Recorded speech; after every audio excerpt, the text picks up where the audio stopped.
Ito ang Bombo Radio Philippines. Fully digitalized. Numero 1 sa balita, komentaryo, drama at serbisyo publiko. Bombo Radio Philippines. Bombo Radio Philippines. Ang inyong #1 at most trusted radio network in the country. Basta Radio Bombo! Oras sa Bombo Radio Iloilo, Philippine Standard Time, 55 minutos na nakaligad sa takna sining alas 11. Welcome sa pagpangalagad sa Bombohanay sa Udto Diri sa FM Bombo Radio Iloilo, ang flagship station sang the #1 most trusted radio network kinakantri ang Bombo Radio Philippines. Adlaw kita karon sang Huwebes, Oktubre 3, tuig 2024. Kagkaroon sa aton sining Christmas countdown. Christmas is a time for sharing, giving gifts for everyone. 83 dias na lang, kagapaskwa na. Sa gihapon, inimulaga ni mo ang kurman, Bombo Chama Blanco Hover. Sa mga nagapaw na dalakuan karon nga mga balita. Baronda, Trenyas, Ganzon, na hitso na ginmanayhan. Amo ni ang latest development karon sa politika diri sa syudad sa Iloilo. May statement man diri nagikan karon iya sa aton sining alkalde ginpagwa. Palin sa iya sining social media account kagapirmado pa ini sang alkalde nga nagapabot siya diri Banwa. In the spirit of unity, we are joining forces with Congresswoman Baronda as representative of the Lone District and my daughter Raisa for mayor. Inigikan karon sa kampo sa alkalde sa syudad sa Iloilo sa mga nagapamangkot diin si Mayor Subongao. Sandig sa iya sinadriyang sulat. Padayon ako nga nagapaayo gikan sa bile duct operation. Amo ni ang pahayag sa alkalde. Di ginalagat-lagat man naton ang tsimpo para makuha ang kampo ni Congresswoman na Jan Baronda. Sa ilaman sini iyang pahayag na tuhoy sa sining pronouncement karon sang alkalde nagikan mismo sa iya siniiya nga Facebook account. Samtang sa iban pa nga mga talupang doon nga mga balita, miyagaw Vice Mayor Macario Napolan mabalik sa pagka-alkalde matapos nga nag-file sa inyong Certificate of Candidacy mabunggo sa kay Mayor Richard Garin kay Engineer Tatay. Samtang 14 ka mga banwa nga na report nga may presensya sa communist terrorist group sa nakaligad nga tuig, wala ginadula ang posibilidad nga makapekto ini sa palabuton nga eleksyon. Isa ka criminal group pag ginamonitor sang IPPO. Speaking sa IPPO, check ta karon malaban wa duga nga mga impormasyon kay magtimba nga bahin karon iya nga mga kandidatos pagkalkalde sa banwa sa nga Sara. Nagapadala sa nga sulat agod ipaydalom sa Comelec Control ang nasambit nga banwa. May latest information man kita sa sining nagluntad nga krimen sa banwa sa nga Sara, Iloilo. Detalye sini balikan ta sa balay nga pagpalayag sa Bombohanay sa Udto pagkatapos ang Bombo Network News. Ang tumandok sang Haro, Iloilo City nga si Melquiades Gamboa Ihereyos ang pinakauna nga Filipino nga nagtapos sang Doctor of Laws degree sa prestihiyoso nga Oxford University. Nagserbe man si Gamboa bilang Philippine Ambassador to India sa 1956 tubtob sang 1958. Subong man sa United Nations kag sa Court of St. James. Nagsulat si Gamboa sang pila ka mga libro kaangay sang An Introduction to Philippine Law kagay Dictionary of International Law and Diplomacy. Ang pagpanguyab ang hindi man dapat kahangawan suno sa mga eksperto bangod isa ini ka natural nga proseso bilang response sa kakapoy. Apang ang ginpaandam sa mga eksperto amo ang sobra-sobra nga pagpanguyab sa diin masobra ka isa ang pagpanguyab sa sulod sang isa ka minuto. Bilang panugyan sa mga eksperto, mas maayo gid nga magkonsulta gilayon sa doktor kung may nanutisyaran nga increase sa pagpanguyab, ilabi na gid kung wala man lang sang matumod nga rason. Ang simple nga paghus. Ito ang Bombo Radio Philippines. Fully digitalized. Numero 1 sa balita, komentaryo, drama at serbisyo publiko. Bombo Radio Philippines. Bombo Radio Philippines. Ang inyong number 1 at most trusted radio network in the country. Basta Radio Bombo! This is Bombo Network News Noontime Edition, broadcasting live at Bombo Radio Broadcast Center, Makati City, Philippines. Ngayon po'y araw ng Huwebes, Oktubre 3, 2024. 83 days na lamang mga kabombo, Pasko na. Sa ating mga headlines, ang Philippine National Police umapila ng mas maagang implementasyon ng gun ban para naman sa 2025 midterm elections. Unang bugso ng paghahain ng Certificate of Candidacy naging maayos ayon sa mga election observer at citizens arm na Parish Pastoral Council for Responsible Voting. Mayor Hani Lacuna ng lungsod ng Maynila umapila sa makakatunggali na si dating Manila Mayor Isko Moreno na huwag na sanang bumalik pa sa pagkaalkalde ang naturang dating opisyal. Ang Blue Alert naman patuloy na nakataas sa palibot ng Bulkang Taal kasunod yan ng phreatomagmatic eruption. Halaga ng pinsalang iniiwan ng Super Typhoon Julian doon sa sektor ng pagsasaka lalo pang tumaas ayon sa record ng Department of Agriculture. Libu-libong isda naman na namatay sa pananalasa ng Bagyong Julian, ibinaon na lamang ng mga residente doon sa May Batanes. Habang sa ating balita sa ibayong dagat, ang Bagyong Kraken at yan ay may local name sa atin na Bagyong Julian, humitil na raw ng 2 buhay sa bahagi ng Taiwan. At live nationwide via satellite, dumako na tayo sa mga detalye ng ating mga balita.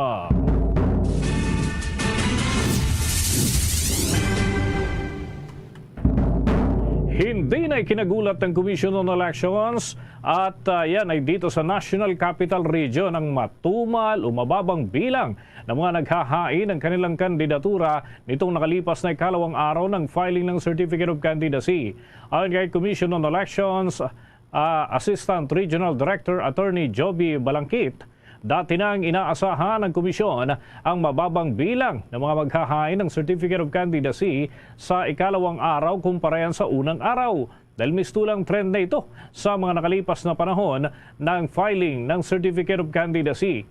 Paliwanag ni Balangkit, may mga superstitious belief ang ilang mga kandidato sa paghahain ng kanilang kandidatura, tayo nilang maghain ng pangalawang araw. Ang iba niya ay may mga tinatawag na strategizing days sa ikalawa at ikatlong araw, lalo na sa mga hindi pa gaanong sigurado sa kanilang pagtakbo sa pagkakongresista o anumang posisyon na kanilang tatakbuhan. Ang iba naman ay inaayos pa ang kanilang Certificate of Nomination and Acceptance o CONA. At sa kabilangan nito ay inaasahan muli ng COMELEC ang pagtasama ng bilang ng mga maghahain ng kandidatura sa mga susunod na araw hanggang sa mismong pagtatapos ng filing period dahil naman sa tiyak na nabuo na ang kanilang desisyon sa tatakbuhang posisyon kung saan sila kakandidato. Matapos naman ang filing para sa araw ng Martes, sa susunod na linggo, Oktubre 8, ay wala nang ibibigay pa na karagdagang period para naman makapaghain ng extension at hindi na rin uubra yung pagpapalit ng mga kandidato sa labas ng naturang saklaw na period dahil 1 hanggang 8 lamang din maaring palitan ang mga kandidato na kanilang unang na-i-file ang kanilang kandidatura. Sa kaugnay na balita, walang nakitang problema ang Parish Pastoral Council for Responsible Voting na anumang problema sa unang araw ng paghahain ng kandidatura. Ayon kay National Coordinator Arwin Serrano, naging maayos ang takbo ng paghahain ng kandidatura sa unang 2 araw ng filing dito sa ating bansa. Posible anyang dahil na rin ito sa hindi pa naghahain ng kandidatura yaong mga tinatawag na noisy o maiingay na kandidato na inasahang sasamahan ng malalaking bilang ng kanilang mga supporter. Ayon kay Serrano, hindi baling maingay sana mga ito basta't hindi sila magulo. Samantala, umaasa naman ang Parish Pastoral Council for Responsible Voting na mapapanatili ang kaayusan at kabuuan ng filing period na nakatakdang matapos sa araw ng Martes, Oktubre 8. Abangan mamaya mga kabombo, mga ka-Star Nation, mga update dyan sa nagpapatuloy na filing ng Certificate of Candidacy dahil yung tatakbong alkalde na kasalukuyan po, nakaupo dyan na alkalde ng lungsod ng Maynila, naghain na kanina. Pero ano kaya itong kanyang apila doon sa kanyang makakatunggali? Abangan huyan mamaya. Samantala, maghaharap naman sa pagkalkalde ng Caloocan City sina incumbent Caloocan City Mayor Along Malapitan at dating Senador Antonio Trillanes de Ford. Ngayong araw mga kabombo, naghain na ng kanyang kandidatura si Trillanes. Yan ay para tumakbo bilang alkalde ng Caloocan City. Sinundan nito ang paghahain kahapon ni Mayor Along Malapitan ng kanyang kandidatura. Si Malapitan mga kabombo ay nasa unang termino bilang alkalde ng Caloocan habang ito naman ang unang pagkakataon na tatakbo sa pagkaalkalde itong si dating Senador Antonio Trillanes de Ford. Ayos naman ng Philippine National Police ang mas maagang pagpapatupad ng gun ban kaysa sa itinakda ng Commission on Elections para sa 2025 midterm elections. Ayon kay Philippine National Police Chief, Police General Romel Francisco Marbil, ito ay upang mapigilan ang mga election-related violence na maaring mangyari hindi lamang sa panahon ng pangangampanya, kundi pagkatapos mismo ng araw ng paghahain ng kanilang kandidatura. Giit ng Philippine National Police Chief, hinahabol dito ng Philippine National Police ang posibleng paglabas o pagkakagamit ng mga loose firearm, kaya't nais ng pulisya na mas maaga o mas mahaba ang pagpapatupad ng gun ban. Ayon naman sa Commission on Elections, ikinukonsidera nito ang proposal ng pambansang pulisya. Gayunpaman, kailangan umanong ikonsidera ang epekto ng gun ban sa ilang industriya, kasama na dyan ang mga controlled chemicals at mga controlled explosives. Ayon sa komisyon, tiyak na maapektuhan ang operasyon ng iba pang mga industriya na nasa ilalim ng tinatawag nitong export processing zones kapag kainagahan at mas mahaba ang implementasyon ng gun ban. Nakatakdang ipatupad ang gun ban mga kabombo mula po Enero 12 hanggang Hunyo 11 ng taong 2025. Samantala, magsisimula naman ang campaign period sa February 11 hanggang May 10, 2025 para huyan sa mga national candidate. Sa mga kandidato sa lokal na posisyon, magsisimula naman ang pangangampanya mula Marso 28 hanggang Mayo 10 ng taong 2025. Sa mga karagdagan pa nating balita, nangangamba ang Commission on Elections na baka raw hindi matuloy ang paggamit ng mga digital features sa pag-transmit ng mga boto sa 2025 midterm elections. Batay kasi doon sa data ng Commission on Elections, mula sa halos 302,000 na mga gurong inaasahang gagamitin ng Commission on Elections upang kanilang makatuwang sa darating na halalan, 4,200 pa lamang ang nakapag-rehistro para naman sa digital signature. Ayon kay COMELEC Chairman George Erwin Garcia, kinapos na ng panahon para tuluyang tapusin ang pagpaparehistro dahil na rin sa una na itong itinakda ang deadline noong Setyembre 30 ng taong kasalukuyan. Sa kabila nito ay sapat pa rin anya ang mga makinaryang nangangailangan ng signature sa kabila ng wala pang digital signature ang ilang mga guro na magsisilbi para sa darating na halalan. Patuloy din niya ang pakikipagtulungan ng Commission on Elections sa Department of Information and Communications Technology at Department of Education upang matugunan ang naturang kakulangan. Una nang ipinakilala ang Commission on Elections yung digital signature ng 2022 elections. Karagdagang layer ito ng security at layuning matiyak ang authenticity ng mga election returns mula yan sa mga vote counting machines na gagamitin. Ayon pa kay Garcia, layunin ng digital signatures na pabilisin at gawing mas ligtas ang mga proseso ng transmission sa panahon ng paglalabas ng election results. Bombo International News. Sa ating balita sa ibayong dagat, 2 katao na ang kumpirmadong nasawi sa pananalasa ng Typhoon Krathon sa bahagi po ng Taiwan. Ang naturang bagyo ay ang dating Super Typhoon Julian na nanalasa sa Northern Luzon sa Pilipinas at labis na naminsala sa mga kabahayan at mga pasilidad sa Batanes, Cagayan, Ilocos Norte at iba pang mga probinsya. Batay sa report ng Taiwanese government, ang isa sa mga nasawi ay isang lalaki na nahulog habang pinuputulan ng mga sanga ng isang kahoy habang nagsisimulang manalasa ang naturang bagyo roon. Habang ang isa naman ay isang lalaki na nasa loob ng kanyang sasakyan. Nabagsakan ang naturang sasakyan ng malaking tipak ng bato dahil na rin sa malalakas na paghangin. Kahapon at ngayong araw, Oktubre 3, ay kanselado na ang operasyon ng mga pangunahing serbisyo o mga basic services sa naturang lugar. Kabilang na ho rito ang flight ng mga eroplano, ang land transport, business sector, financial market, klase at iba pa.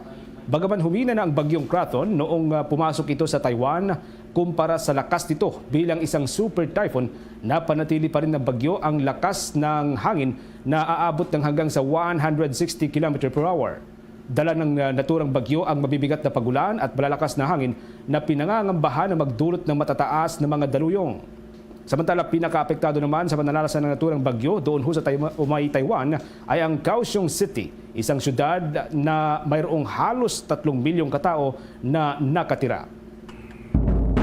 Sa mga karagdagan pa natin balita, dako tayo dyan sa lungsod ng Maynila, mga kabombo. Dahil ngayong araw, may mga naghain na ng kanilang Certificate of Candidacy kahit yung sa local level. Pero ang mga kaabang-abang dyan sa lungsod ng Maynila, yung dating magkakampi, ngayon magkalaban na. So alamin natin ang latest information dyan sa lungsod ng Maynila. Nariyan si Bombo Bea Pinisa. Naghain na nga ng kanyang Certificate of Candidacy si Manila Mayor Honey Lacuna kasama ang kanyang katandem at kapartidong si Vice Mayor Yul Servo Nieto pasado alas 10:30 ng umaga kanina dito sa SM Manila. Bago pa man yan ay nagkaroon muna ng mini rally ang mga taga-suporta ni Mayora na tinawag ang kanilang mga sarili bilang honeybees. Halos daan-daang supporters naman mula sa iba't ibang distrito ng Maynila ang nagtipon sa kartilya ng Katipunan para ipabatid ang kanilang suporta at pagmamahal kay Lacuna at sa buong partido ng Asenso Manileño. Narito ang pahayag ng ilan sa kanyang mga taga-suporta.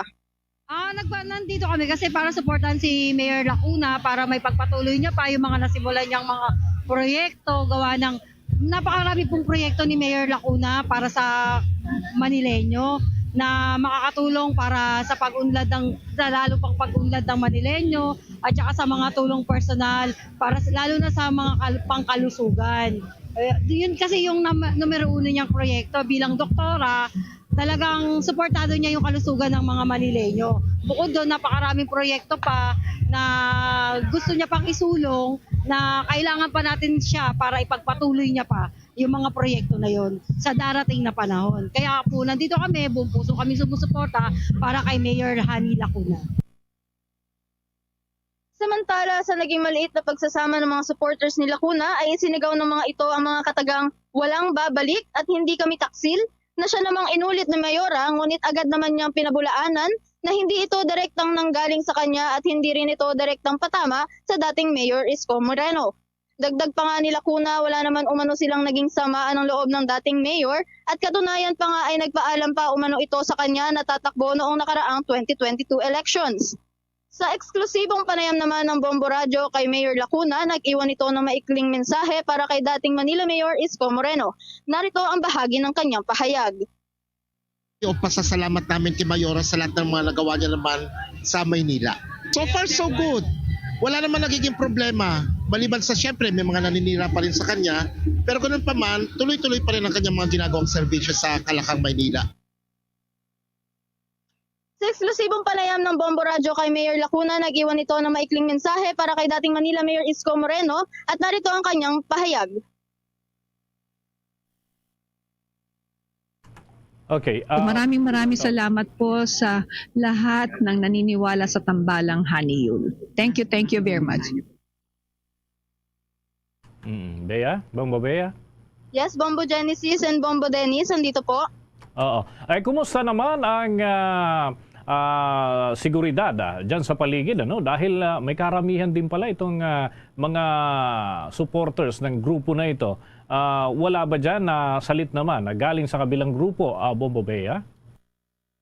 Sa ngayon, ang naging seguridad dito sa SM Manila ay marami namang nakakalat na kapulisan, Bombo Dennis.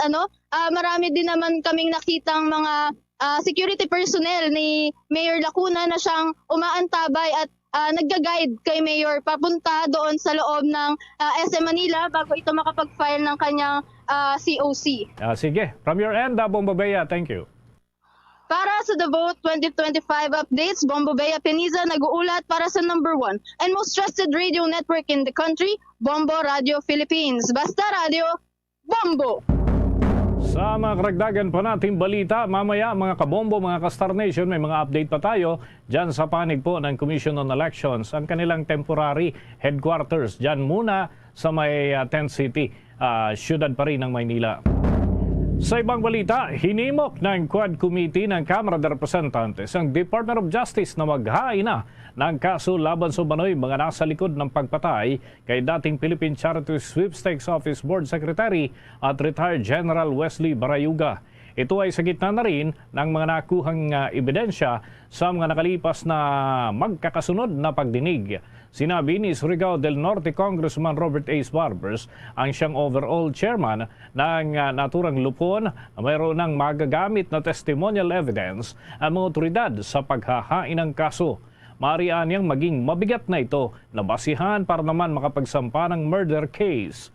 Kung maalala mga kabombo, humarap sa pagdinig ng Quad Committee ang isang aktibong pulis sa Drug Enforcement Group kabilang. Ito si Colonel Santi Mendoza at yung asset nito na si Nelson Mariano ay nandun din at inilahad nila kung paano plinano ang pagpaslang kay dating Philippine Charity Sweepstakes Office General itong secretary na si Barayuga at ito mano ay pinagplanuhan ni dating General Manager Ruy Nagarma at kasalukuyan namang Napolcom Commissioner na si Delberto Leonardo at ito nga yung humantong sa pagpatay dito kay Barayuga. Ayon kay Barbers, bagamat maraming nalaman ang naturang panel, ukol naman sa kanilang naging mga testimonya, ipinaubaya pa rin ng lupon sa Department of Justice at sa kaukulang mga ahensya ang mas malalim na investigasyon ukol naman sa insidente at nakahanda sila na makipagtulungan. Nangako rin ang mga ito na sa oras na matapos ng pagsisiyasat ng Quad Committee sa lahat ng mga isyong bumabalot ngayon kasama ng magiging rekomendasyon ang pagsasampa ng kaso laban sa mga may sala. Ayon pa kay Barbers, hindi na rin kinakailangan pa ng Department of Justice na maghintay ng report ng lupon para naman sa paghahain ng kaso. Samantala, nagpasalamat pa itong si Congressman Barbers sa pamilya Barayuga sa kanilang pagtitiwala sa Quad Committee. Si Barayuga, mga kabombo, ay miyembro ng Matikas Class of 1986 at suportado rin ng kanilang mga classmate ang pag-usad ng naturang investigasyon. Sa iba pang mga balita, nangangambang Department of Energy na lalo pang lulubo o tataas ang presyo ng mga produktong petrolyo dito sa Pilipinas dahil yan sa lumalalang tensyon doon sa may Middle East.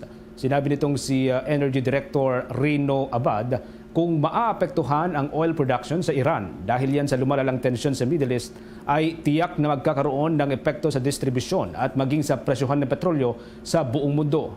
Ang naturang bansa ay kayang maglabas ng hanggang sa 3 milyong bariles kada araw o ito ay katumbas ng 3% sa global output ng langis.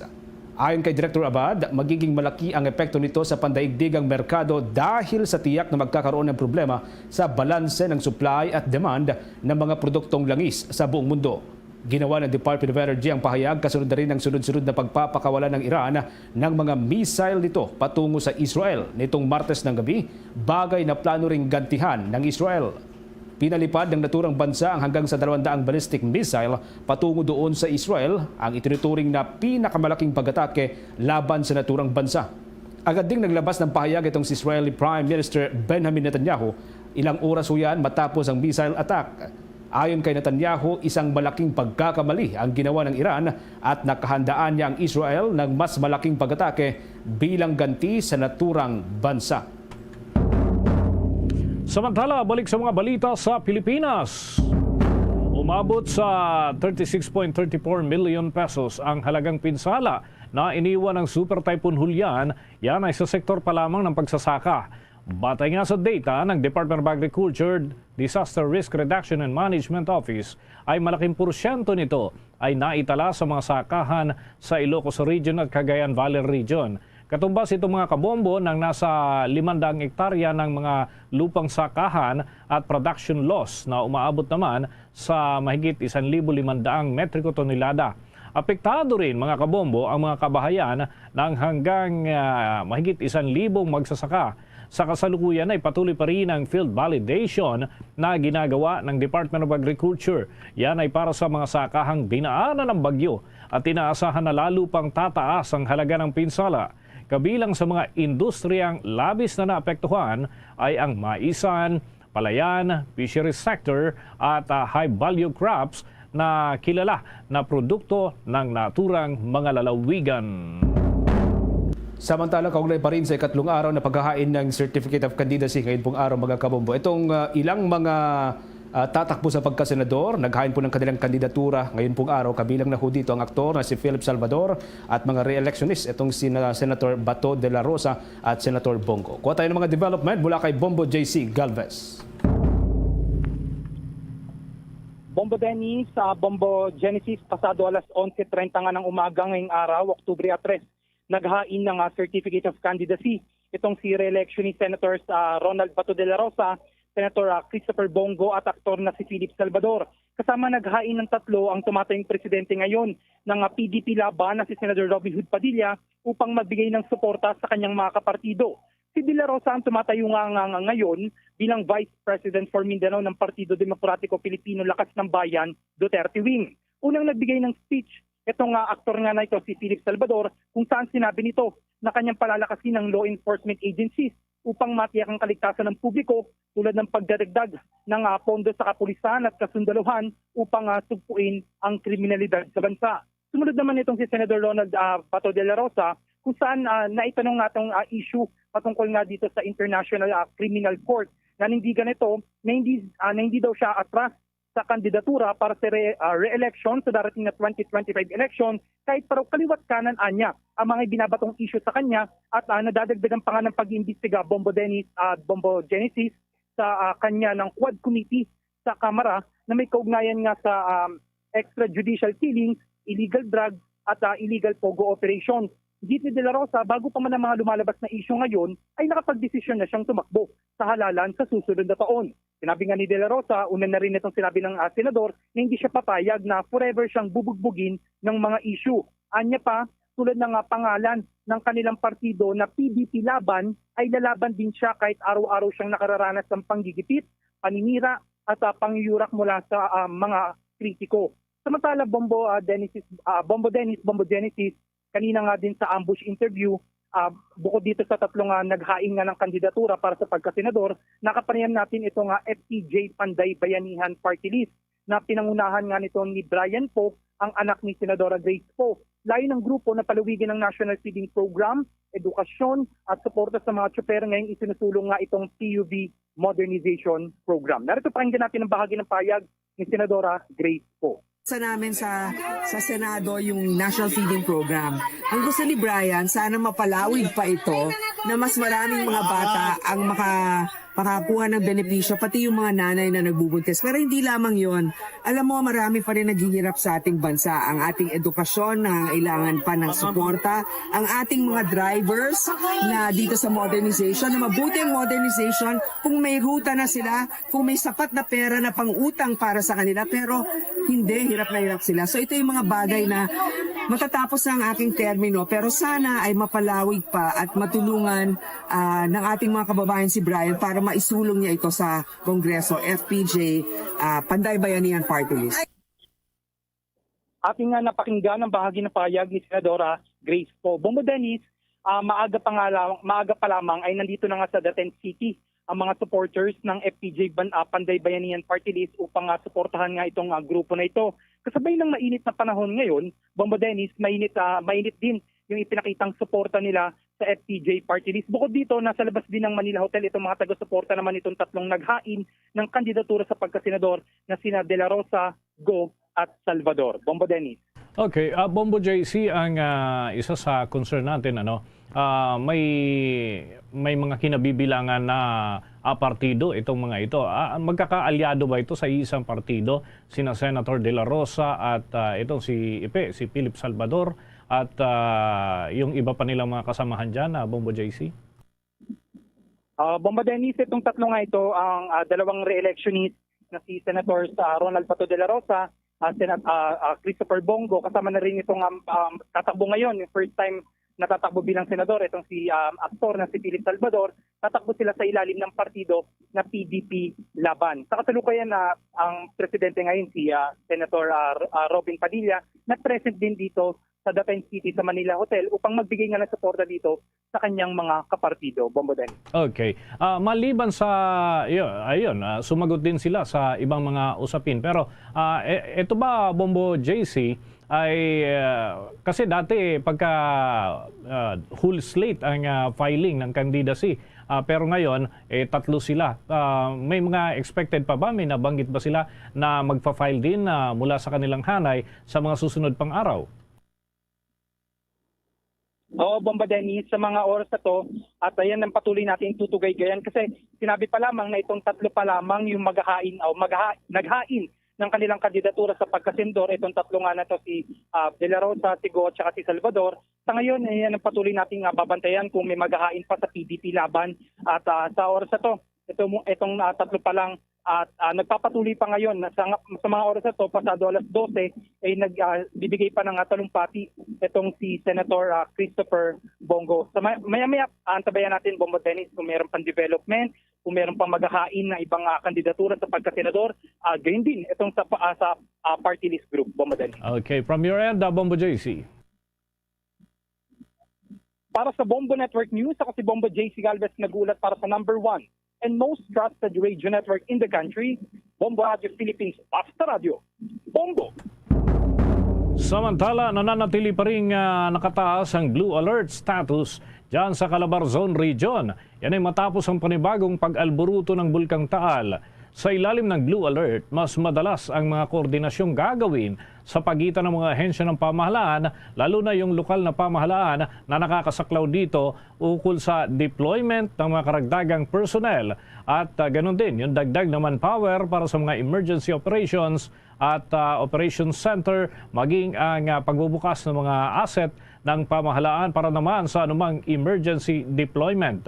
Kahapon nga mga kabombo, bandang alas 4 ay naitala ang Priato magmatic eruption ng Taal Volcano at patuloy itong binabantayan ng Office of Civil Defense. At kabilang sa mga lugar na tinutugay-gayan ng naturang ahensya ay ang area na nakapalibot doon sa Taal Volcano at doon sa Taal Lake area. Katulad na lamang ng Agoncillo at San Nicolas, maging ang Laurel at Talisay, pati na yung Balete area. Samantala, batay nga sa report ng Philippine Institute of Volcanology and Seismology, ang Taal Volcano Observatory ay patuloy sa kanilang ginagawang monitoring. Hindi naman gaanong nagdulot ng mapaminsalang impact ang nangyaring Priato magmatic eruption. Gayunman, pinag-iingat pa rin ang publiko at lalo na yung mga nasa malapit dyan sa Taal Lake at pinapayuhan na lumayo muna upang makatiyak na ligtas ang kanilang kalusugan para sa anumang asupre na malalanghap mula dyan sa mismong bulkan na pinanggagalingan nga nitong sulfur dioxide na inilabas ng naturang bulkan nitong nakalipas na hapon. Samantala, ibinaon na lamang ng mga residente at mga personnel ng Provincial Fishery Office ng Batanes ang libu-libong mga isda na namatay sa kasagsagan ng pananalasa nitong Super Typhoon Julian doon sa probinsya ng Batanes. Ayon kay Dr. Richie Rivera, ang Provincial Fishery Officer ng naturang probinsya, 8 mga fish cage ang kumpirmadong nasira sa pananalasa ng bagyo, habang ang iba ay patuloy pa ring inaalam ang kalagayan. Ang bawat fish cage ay may laman niya na 1,500 na stock ng mga isda. Batay sa schedule, dapat sana ay aanihin ng mga ito pagsapit ng buwan ng Nobyembre, kung kailan nahihirapan ng mga mangingisda roon na makapalaot dahil sa kadalasang masungit ang sitwasyon ng mga karagatan. Hindi rin anya mapakinabangan ng mga namatay na isda, lalo at wala din anya mga magpoproseso sa mga ito. Dala pa rin po ito ng limitadong resources ng naturang probinsya. Upang hindi mangamoy, kinolekta na lamang ang mga ito at ibinaon sa lupa. Pinangunahan naman ni Pangulong Ferdinand Bongbong Marcos Jr. at First Lady Lisa Araneta Marcos ang paglulunsad ng Love for All program. Dito mga kabombo, idinaos yan sa Pasig City alas 10 ng umaga nang dumating nga ang Pangulo at ang unang ginang sa Rizal High School, ang isa sa pinakamalaking paaralan dito sa Metro Manila. Yan ay para sa programa sa ilalim ng naturang Love for All program na proyekto ni unang ginang Marcos. Inaalok ng libre ang iba't ibang serbisyong medikal, kabilang ng laboratory services at maging yung x-ray, consultation, gayon din yung mga libreng gamot. Inaasahan dadalo din ang iba pang mga personalidad kagaya ni Speaker Martin Romualdez, Pasig City Mayor Vico Soto at iba pang mga opisyal ng naturang lungsod. Dandang residente naman mga kabombo ang dumating dyan sa may gymnasium ng Rizal High School. Ang Love for All program ay bahagi ng mga proyekto at inisyatiba ni First Lady Lisa Araneta Marcos. At mga kabombo, inaasahan na ito ay masusundan pa raw sa iba pang mga lugar sa ating bansa na may kapareho mga konsepto ng programa ang inilulunsad ng unang ginang. Bago tayo umusad mga kabombo, mga ka-Star Nation, sa malalaking balita dito sa Pilipinas, ay makiki-update muna tayo sa ibang mga development hinggil doon sa kontrobersyal na kinakaharap na usapin ng mga sangkot doon sa war on drugs ng nakalipas na administrasyon. Kapiling natin sa ating linya ng komunikasyon si Attorney Cristina Conti, ang Assistant Counsel mula yan sa International Criminal Court.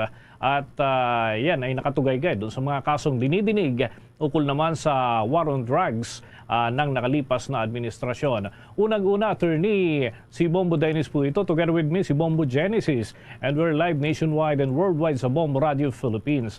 Sinisiguro ng mga nasa hanay ng pamahalaan yung tungkol doon sa mga kinakaharap nga na kaso dyan sa International Criminal Court ay uusad. So anong mga inaasahan natin dito dyan sa usapin? Dahil may mga pinangalanan kayo the past days doon sa Quad Committee hearing, pero ibig bang sabihin, yung hindi nakabilang doon sa inyong tinukoy, masasabing nasa safe na, ligtas na, absuelto na. Ganun ba, Attorney?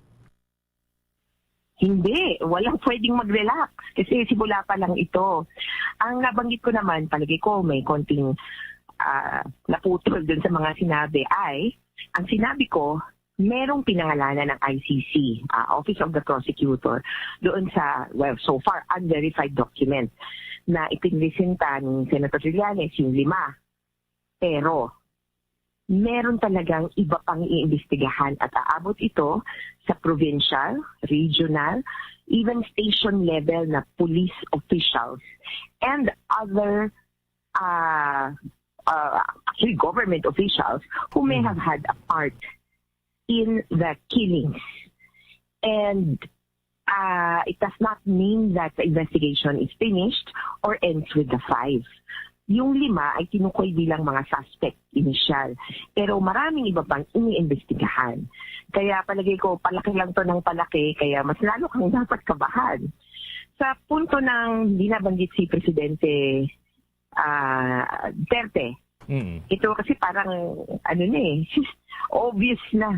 Si Presidente Duterte ang number 1 sa listahan ng ICC kung ano-ano pa man dahil siya ang kinikilala o tinuturing namin na most responsible or who bears the greatest responsibility for crimes against humanity. Hindi mo ba pagkakailayan? Nga lang sa kanya mukhang hindi summons ang ibinigay, kundi ang naasahan namin ay warrant of arrest. Wala ka ng ibang lugar doon. Hindi mo na kailangan siyang kausapin or hindi mo na siya kailangan, hindi mo na kailangan, parang counter affidavit, di ba? Kung sa Pilipinas, bibigyan mo ng pagkakataong magsabi ng kanyang side. Sa kanya, clear as day ang kanyang responsibilidad dito sa patayan na ito. Si Vice President Duterte naman, palagi ko, saklaw siya ng investigation, definitely. Dahil yung scope of the investigation, kumbaga kung ano yung iniimbestigahan, 2011 hanggang 2016 patungkol sa Davao. Either mayor siya or vice mayor noon. Kaya hindi siya makakaiwas din dito. Ang tanong lang kung isasama siya dun sa charges. Yan ang remains to be seen. Kasi sa charges, ang gusto nila ay kailangan kausapin kung sino ang kung sino ang most responsible. So kailangan alamin natin kung sino ang mga responsable. Okay. Ito, Attorney, nais ko na ding maitanong dahil the past few months ay may mga naglabasan, uy, baka August ilabas yung warrant of arrest. Uy, baka September o ngayon Oktubre na ho, may mga nagsasabi na baka raw next year na. So, kailan ba talaga may sisilbi yung warrant of arrest if there is any, Attorney? Ang warrant of arrest ay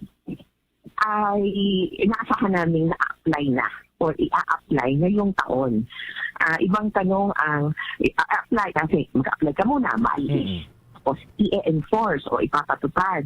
So, yan ang tatlong kumbaga stages na kailangang abangan. Maaaring nakapag-apply na, di ba? Pero hindi pa lang na i-issue o kaya hindi pa lang na i-enforce. Kaya abang-abang tayo, pero tingin namin, tansya namin, ayon na rin sa processes ng ICC, merong at least one stage na matatapos ngayong taon. Gusto nga namin, ma-enforce na hanggang kadululuhan. O sige. Ito pa, isa pang concern, Attorney. Ito, dumadami yung mga messages na natatanggap natin. Pero ito, ang karamihang concern, nakitaan daw ng matinding challenge para sa panig ng mga otoridad yung pagsisilbi ng warrant of arrest last time dito kay Pastor Apollo Kibuloy. At ito'y nangyari doon sa Davao.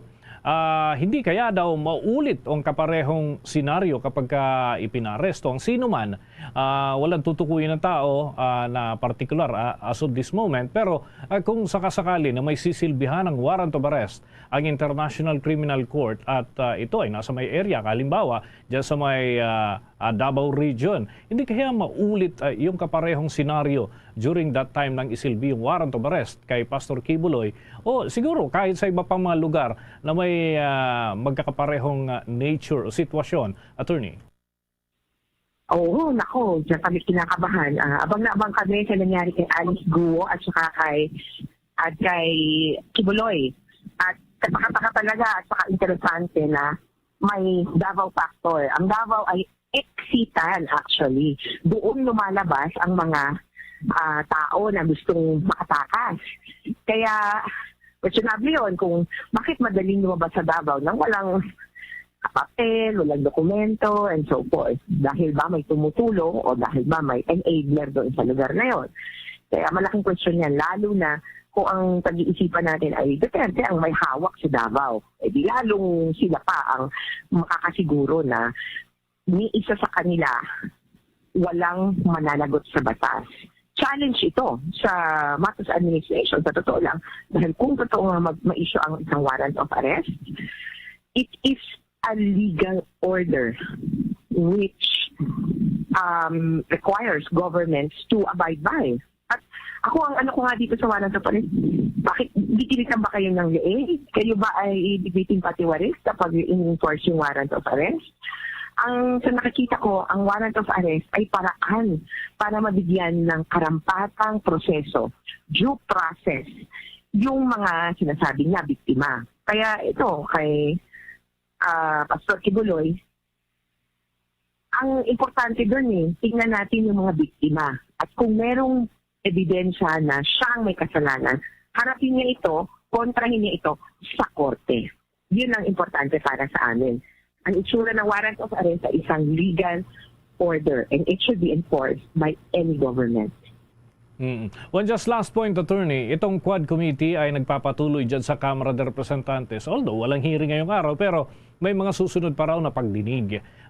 Ito hubang lumalabas ng mga testimonya, mga ebidensya, tangible and non-tangible evidence kung ano't anuman, ito ba'y magagamit dyan sa International Criminal Court? Dahil yung mga individual na tinutukoy doon sa binabanggit po ninyong kaso ay siya rin yung mga nababanggit nakakaladka doon sa Quad Committee hearings. Posible ba ito na gamitin ng International Criminal Court yung findings o kaya naman ay mga testimonya mula dyan sa Quad Committee, Attorney? So dalawa yan. Sa ngayon, magagamit nila ito dahil ito ay reasonably verifiable information. Yun naman ang standard ngayon sa isang sa isang investigasyon, yung verifikado at sumusumpa sa katotohanan, lalo na yun, no? Sworn pa itong mga statements na ito. Sa pagtungtong ng trial, ano na dyan, of course, verified at saka sworn to yung mga statements. Pero palagay ko, kung sakali na itong mga mismo mga taong to at ang kanilang mga testimonya ang gagamitin, at kung ang testimonya ay gagamitin na patungkol sa katotohanan ng sinasabi nila, mas mainam kung makakaupo sila ng hiwalay at sarili doon sa ICC. Kaya may parang two aspects eh. Sa ngayon, pwedeng kilalanin ng ICC na ang mga statements at ang nangyayari sa Quadcom. Pero kung tutungtong tayo ng trial, may ibang standards at ibang level yon. Pero clearly, definitely, itong informasyon na lumalabas, napaka-importante din. Alam mo yung tinuturo nito? Yung patayan, hindi siya hiwalay sa pangkalahatang criminal activities at sindikato.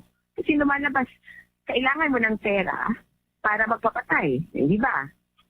At isa mo makukuha yung pera yun sa pogo pala and then drug recycling.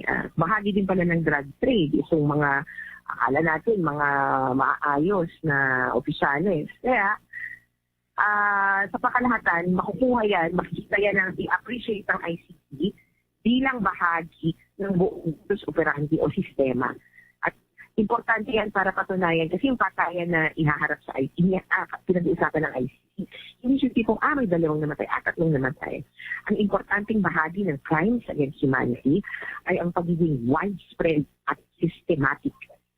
Kung ipapakita ng itong criminal activities nila, yung pagiging systematic ng mga patayan, nakakatulong talaga ito dun sa investigation.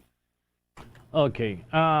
Siguro kami muling makikipag-ugnayan kapag may mga malalaking development pa dito po sa usapin na ito. Maraming salamat, Attorney Conti, sa mga binahagi po ninyong impormasyon sa Bombo Radio Philippines.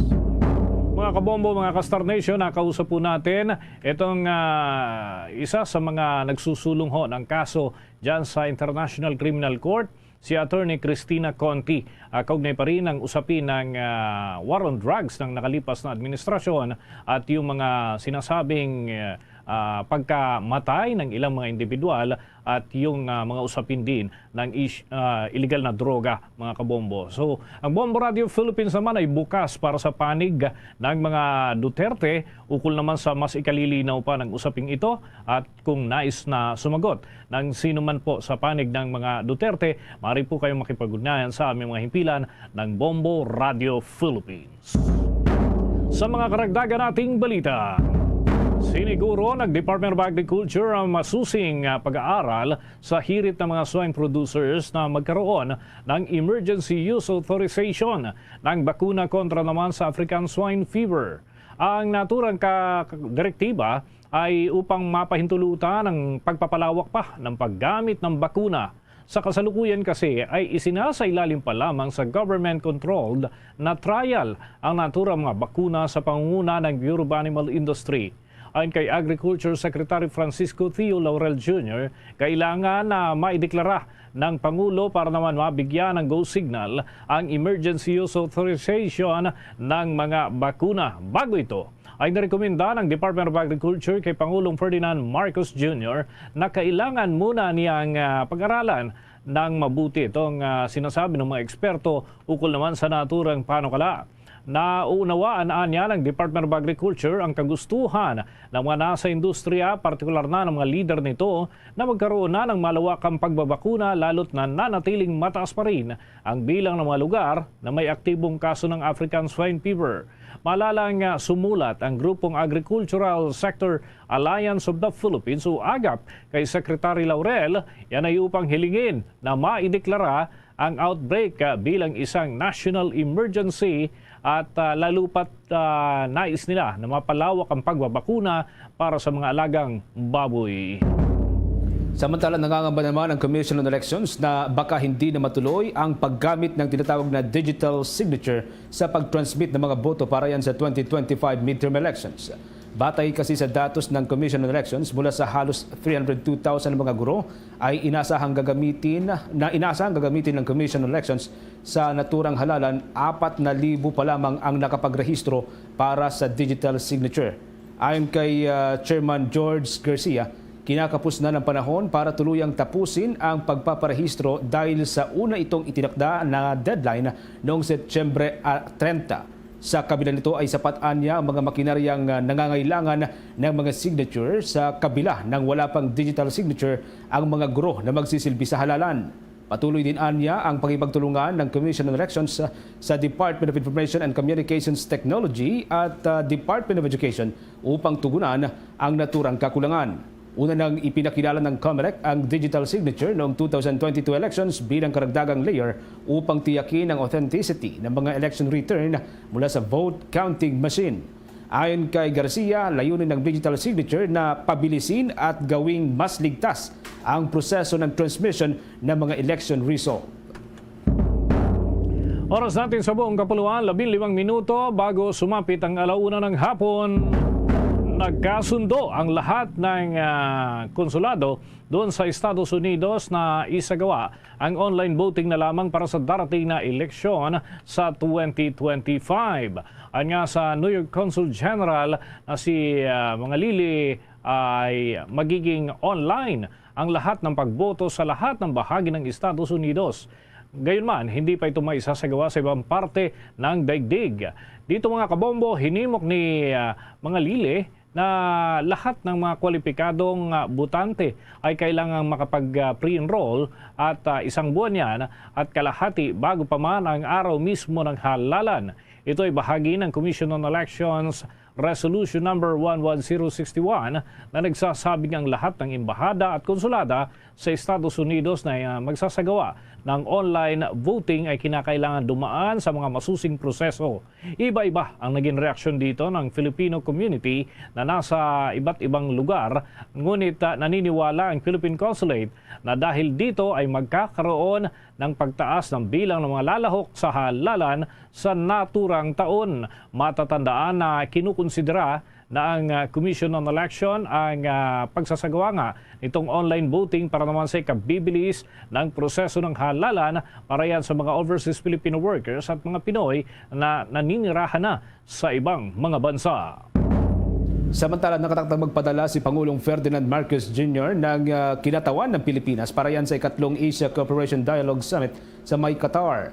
Sa courtesy call sa Malacanang, personal na inibitahan itong Secretary Ambassador Ahmed Saad Nasir Abdullah Al-Humidi, ang Pangulo ng Pilipinas sa nasabing pagtitipon. Gayunpaman, sinabi nitong si Pangulong Marcos na hindi siya makakadalo at sa halip, magpapadala na lamang ang Pilipinas ng kinatawan. Tiniyak naman ng Pangulo na nananatiling committed ang bansa sa global cooperation. Samantala, nagkasundo rin ang Pangulo at ang Qatari envoy na palakasin pa ang bilateral ties sa pagitan ng Pilipinas at ng Qatar. Sa pagkakataong ito, kuha na tayo ng update mula sa ating mga himpilan. Diyan muna tayo sa Western Visayas dahil ang mga otoridad mayroong mensahe doon sa mga politikong tumatakbo sa iba't ibang posisyon na huwag magpapalinlang daw doon sa mga nanghihingi ng permit to campaign mula sa panig ng mga nasa makakaliwang grupo. Alamin natin ang kabuuang report ng Bombo Radio Iloilo. Binalaan ng Philippine National Police ang lahat ng kandidato na tatakbo sa 2025 national at local elections na huwag magbayad ng extortion money sa Communist Party of the Philippines, New People's Army, National Democratic Front o CPP-NPA-NDF. Sa panayam ng Bombo Radio Iloilo kay Police Brigadier General Jack Wangki, ang direktor ng Police Regional Office 6, sinabi nito na isang modus operandi ginagawa ng mga rebelde at isang malinaw na pangingikil at pagdurungi sa pagkasagrado ng karapatan sa pagboto. Ayon kay Wangki, hindi dapat na magpaloko at matakot ang mga kandidato. Anya, ang ibabayad na extortion money sa mga komunista ay gagamitin din nila para makapaghasik ng terorismo sa bansa. Tiniyak rin ng opisyal na lahat ng kandidato ay pinapayagang pumasok sa bawat local government unit at garantihan ang kapayapaan at kaayusan sa lahat ng lugar sa rehiyon. Ang isang kakategory, if ang area is influenced by CPP-NPA, diba? May mga categorization kita kay is because we know for a fact in the past or historical data naton may ara kita nga nabaton nga mga permit to campaign coming from their end, di ba? Si Police Regional Office 6 Director Police Brigadier General Jack Wangki. para sa The Vote 2025 updates. Ito si Bumbo Ayan Gahete para sa number 1 and most trusted radio network in the country, Bombo Radio Philippines. Basta Radio, Bombo! Samantalang Central Visayas naman, nanatili pa rin may mataas na bilang ng mga botante sa kabila ng pagkakabuo nitong Negros Island Region. May update dyan ang Bombo Radio Cebu o Star FM Cebu. Iginiit ng Commission on Election 7 na nananatili pa ring vote-rich region ang Central Visayas sa kabila ng paghihiwalay ng Negros Oriental at Siquijor. Inihayag ni Regional Election Director Attorney Francisco Pobe na kahit ang Bohol at Cebu na lamang ang natitirang lalawigang sakop ng rehiyon, ay mataas naman ang voting population dito. Gayunpaman, ito naman anya ang pinakamaliit na rehiyon dahil binubuo na lamang ng 2 lalawigan. Ibininyag pa ni Pobe na simula pa noong Hulyo 1, inihihiwalay na ang record ng Central File at inililipat na sa opisinang nakabase sa Dumaguete City ang mga record para sa probinsya ng Negros Oriental at Siquijor. Starting July 1, the records intended for the detached province of Negros Oriental and Siquijor is already being transferred to the new regions based in Dumaguete City. It's still a vote-rich region because Cebu has, I think, 5 million and then Bohol has 1-point-something million voters. Samantala, inaasahan naman itong dadagsa ang mga maghahain ng kanilang Certificates of Candidacy o COC kapag malapit na ang deadline. Anya, meron na umano silang contingency plan at kinakailangang sistema kung paano haharapin at i-accommodate ang pagdami ng mga aspirants, kung saan nakipag-ugnayan na rin umano sila sa pulisya at local government unit para sa mga rescue team na tumulong sa seguridad at crowd control.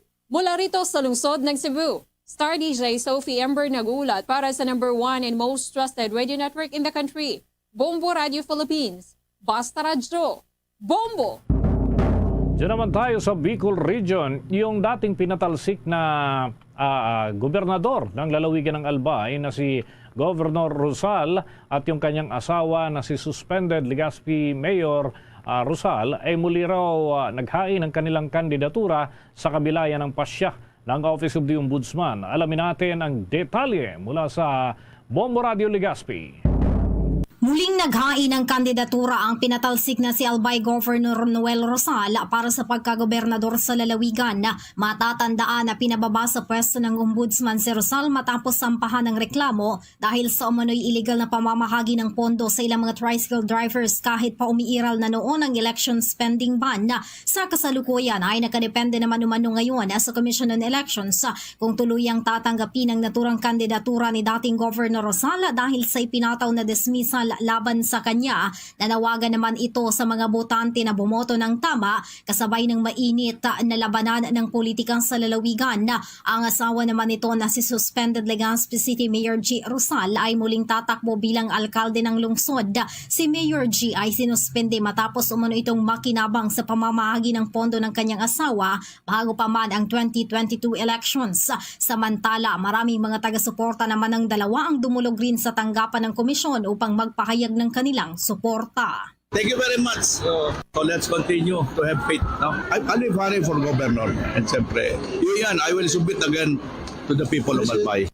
As in, I feel blessed because the people of Albay and the people of Legazpi always is with us. Para sa Bombo Network News, mula rito sa Bombo Radio Legazpi, ito si Bombo Romela Sakayan Wanda sa nagulat for the number 1 and most trusted radio network in the country, Bombo Radio Philippines. Basta Radio, Bombo! Samantala, bilang ng mga naghahain ng kanilang kandidatura sa may Western o Central Visayas na natiling mababa, batay ho yan sa report ng Commission on Elections. May update po dyan ng Bombo Radio Cebu. Mapayapa ang ikalawang araw ng paghahain ng Certificates of Candidacy para sa midterm election sa Central Visayas, kung saan kakaunti lamang ang mga aspirant na nagsumiti ng kanilang papeles ayon sa Commission on Elections con Comelec 7. Sa kabilang banda, siniguro naman ni Police Colonel Antoniato Cañati, ang SETA Director ng Cebu City Police Office, ang security ng lugar ng Comelec sa Cebu City at sinabing nasa 70 to 100 na police personnel ang nakadeploy. Inaasahan naman ng COMELEC ang pagdagsa ng mga maghahain na mas malapit sa deadline. Base sa kanilang record sa Cebu, mahigit 5 milyong rehistradong botante. Samantala ang Bohol ay nasa humigit kumulang 1 milyong botante. Nagpatupad ng security measures ang COMELEC 7 para sa inaasahang huling minuto nga pagmamadali. Binabantayan din nila ang ilang pangunahing lugar sa Central Visayas, katulad na lamang ng Mandawi City, isa sa mga highly urbanized na lugar sa rehiyon. Ito ay bilang bahagi ng pagsisikap ng COMELEC 7 na suriin ang katayuan ng mga lokal na tanggapan sa panahon ng filing period.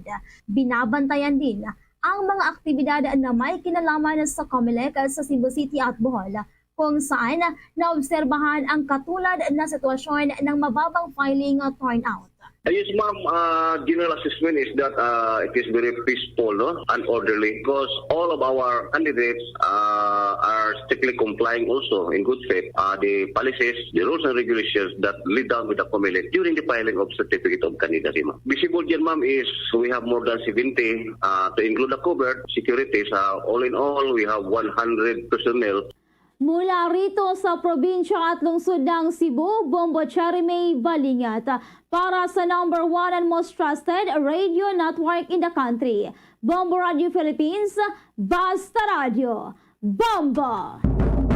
Lipat naman tayo dyan sa Northern Mindanao dahil yung impormasyon ukol naman sa kasong murder laban sa magpinsan na pastor ng Cagayan de Oro ay pinabawi ng Department of Justice sa humahawak na korte. Bakit kaya? Alamin natin yan sa pag-uulat ng Bombo Radio Cagayan de Oro.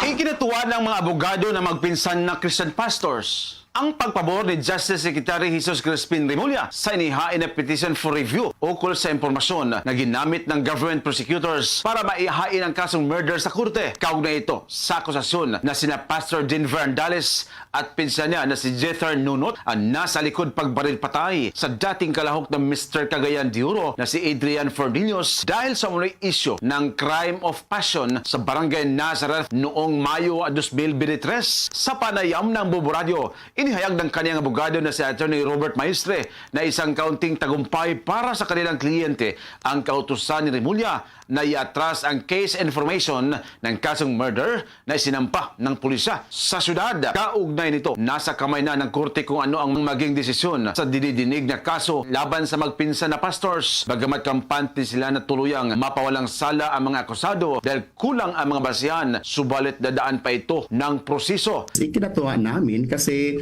ang desisyon dito is nagva-validate na after all, tama pala yung teorya namin na ganito, ito, walang probable cause. Yung mga argumento namin na ilagay namin sa counter affidavit ni Pastor ay at least binasa, pinakinggan at nandyan na yan. So, irespeto na lang natin. No? Whatever naman ang decision sa court, irespeto na natin. Mula Bombo Radio Cagayan de Oro, Bombo Junil Ukat para sa number 1 at most trusted radio network in the country, Bombo Radio Philippines, Basta Radio, Bombo! Tuloy-tuloy lamang sa pagsubaybay sa mga programa ng Bombo Radio Philippines. At yan ay matutunghayan sa pamamagitan ng ating Bombo mobile app, pwede rin sa YouTube, TikTok at maging sa Facebook Live. Diyan sa bahagi po ng Mindanao, para sa mga Cebuano speaking sa Mindanao, nariyan ang Bombo Radio Cagayan de Oro, Bombo Radio Davao, Bombo Radio Butuan at Bombo Radio Jensan. Habang doon naman sa mga Ilonggo speaking, para po naman sa inyo, Bombo Radio Coronadal. Mga kabumbu Star Nation, sabay-sabay po tayong manalangin. Narito ang Orasio Imperata for deliverance from calamities. Almighty Father, we raise our hearts to you in gratitude for the wonders of creation of which we are part, for your providence in sustaining us in our needs, and for your wisdom that guides the course of the universe. We acknowledge our sins against you and the rest of creation, nature. We have confused your command to subdue the earth. The environment is made to suffer our wrongdoing, and now we reap the harvest of our abuse and indifference. Global warming is upon us. Typhoons, floods, volcanic eruption, and other natural calamities occur in increasing number and intensity. We turn to you, our loving Father, and beg forgiveness for our sins. We ask that we, our loved ones, and our hard-earned possessions be spared from the threat of calamities, natural and man-made. We beseech you to inspire us all to grow into responsible stewards of your creation and generous neighbors to those in need. Amen. Christmas is a time for sharing. Sa ating Christmas countdown, 83 days na lamang Pasko na. This Christmas we share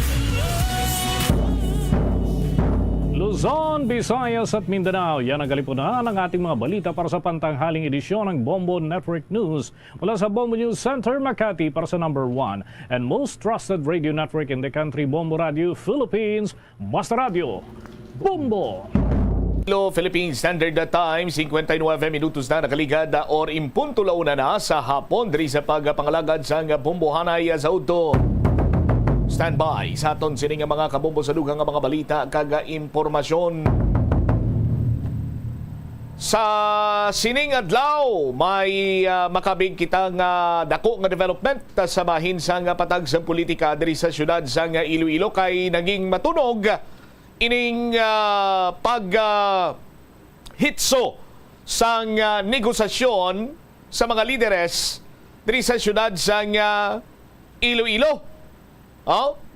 Ang kampo ni Mayor Jerry Treñas, partikularmente ang alkalde mismo pinagi sa iya sining social media account, nagpagwa sa statement na tuhoy sa pag-updanay nanday Congresswoman Jam Baronda bilang magapapili sa pagkakongresista,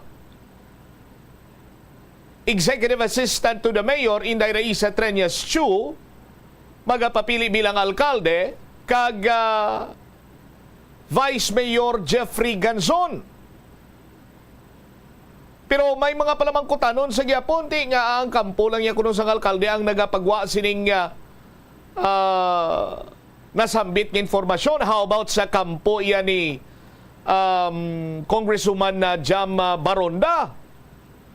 May statement nagikan sa spokesperson sang kongresista nga titubtob sa Sinimatinyon, daw ay pa sila kuno iya sang makabig abinaton nga pahayag or panindugan na tuhoy sa sining pag-updanay na nila na pag-updanay sang Treñas kag Baronda, no? Sa malipot ganing nga pulong. No official statement pa. Ginadraft pa kuno sa Sinimatinyon. Kag sandig man gani iya sa aton man iya nga reliable source, may ara sang ongoing nga closed door meeting si Congresswoman Jam, pero why naton may baluan kag why man gin plastar diri sa aton kung sinong iya sining ka-meeting. No? Ang statement lang from Baronda's camp is that padayon kita sa gihapon sa pagpangonseho sa aton lideres kag taga-suporta na tuoy sa ginaduso sang piyak nga kampo. Magapagwa kami sang pahayag kung makahimo na sang desisyon. Nagapangayo kami sa inyo pagpangamuyo para magiyahan kami sang maayo. What is the real score? No? Kay may mga informasyon man kita nagikan sa aton sini nga mga reliable sources nga nagahambal nga hitso na. Ba't pamatian imong kampo ni Congresswoman Jam Baronda tiway paslayan man makadesisyon? Si Mayor nagpagwa na sang statement. Pero what's the real score? Ano ginman bala? Check ta si Bombo Angel Tangel sa report. Please come in. Sang kampo ni Iloilo City Mayor Jerry Treñas ining nagagwa nga linyada nga ginitso na magapungkor magapatalagan diri bilang kongresista si Congresswoman Jam Baronda sa pagka-mayor si Ms. Raisa Treñas Chu kag sa pagka-vice mayor si Vice Mayor Jeffrey Ganzon Bombotsam. Kag with this one, nagpagwa diri sa nga official statement kaperbado niya ang alkalde kag isa pa gid ka punto bombot siya nga hindi na ini siya o kung magapaiway ini siya kag tapuson lang niya ang iya term subong tuig na isa pagka-alkalde niya after sina once that may ara na bago nga mayor wala na gid amo nang possible amo ning bata niya nga si Mr. Isa Treñas Show pero ang last term niya kung tani nga pwede pa siya makapadalagan bombot siya hindi na paghimuon ni Mayor Jerry Treñas kaging kumpirma man niya bombot siya nga padayon sa gihapon ini siya nagapaayo halin ini siya sa bile duct operation nga amo na gani nga the last time tong may mga istorya mayara gid man sa ospital sa Iloilo City Mayor Jerry Treñas and as of the moment padayon diri sa gihapon ang ginapatigayon man na closed door meeting sa bahay niya sa Uswag kay subong odto nagpa-urgent meeting nagpatawag diri si Mr. Isa Treñas Show kaupod Sanday Vice Mayor Jeffrey Ganzon kag ang tanan nga mga konsihal kag ang duha abi kayara abi sa lineup sa nga Team Uswag Bombot Siam kag sa subong ang natabo abi subong aga nagwa ang pila ka impormasyon nga ni ara dagit makuno kompleto na ang lineup na hitso na and then din confirm ta ini siya sa ating reliable source dira sa bayan sa Iloilo City Hall after sina nagpagwa sang statement nila iya ang kampo ni Congresswoman Jamjam Baronda until now kuno wala pa na hitso. Pero sang nagpagawa na sang confirmation diri si Mayor Jerry Treñas mismo sa iya Facebook page, wala pa sang sabat ang kampo ni Congresswoman Jamjam Baronda or via abi sa iya spokesperson nga miara in sila statement sa ginpagwa ang sabat kag confirmation abi ni Iloilo City Mayor Jerry Treñas Bombot Siam pero ang ambal gani sa mga kabombo nato iban diri sa ila nasubuan or nakipot man nga ang mga supporters gani kuno nagdilinamo na madamo na sang ginaubra nga bantayanay at the end of the day ni ara realignment kanatabo kag kumbaga amo ni kag tamdanay nga maayo balik sa bahin sang Team Gugma kag Team Uswag kag napakiangutan man naton diri Bombot Siam si Vice Mayor Jeffrey Ganzon amo ni siya ang acting mayor subong sa bahin sang Iloilo City nga ti anong iya reaksyon nga ti matuod kung pananglitan abi matuod gid man ining realignment pala Bombot Siam kay na istorya ta ini siya before ini sila ginpatawag sa closed door meeting ni Mr. Isa Treñas Show kay ini nagsulod lang sa iyang office nagambal nga ti iniara gapatawag urgent meeting bala Bombot Siam according diri kay Vice Mayor Jeffrey Ganzon nga lipay man ini siya mag-amuning kasada nga may pag-merge abi pag-realign sang lineup kay amo na gani Bombot Siam kung matuod kuno nga serbisyo publiko ang tinutuyo mas maayo kung full force ang istoryahan sunod diri kay Vice Mayor Jeffrey Ganzon pananglitan nga may magkontra gid abi sa iya nga may ara independent pala Bombot Siam pangamayuan niya lang kuno nga worthy opponent ini siya kag diretso man sang kung sino nga persona ang bituyo nga magkontra kay Vice Mayor Jeffrey Ganzon patag niya ining success o ng mga plano sang syudad para sa mga abi proyekto kag kayuhan sa mga pumuluyo na planuhan na nila ini Bombot Siam dapat before kuno sang ilang term maobra naman nila ini nga plano abi tudong padri sang natungdan nagapati ni siya nga mas maayo kag mas mangin mabastog ang ila abi nga paghatag sang serbisyo publiko kung updanay sila kag wala sang division abi of power nga matabo Bombot Siam pamatyan ta bala ang kabasin diri sa nga pagpahayag ni Vice Mayor Jeffrey Ganzon sa nga interview. Happy ko at least dating magkasama na tanan mo isa ka grupo kag ang tinutuyo magserbisyo nga tutuod sa pumuluyo.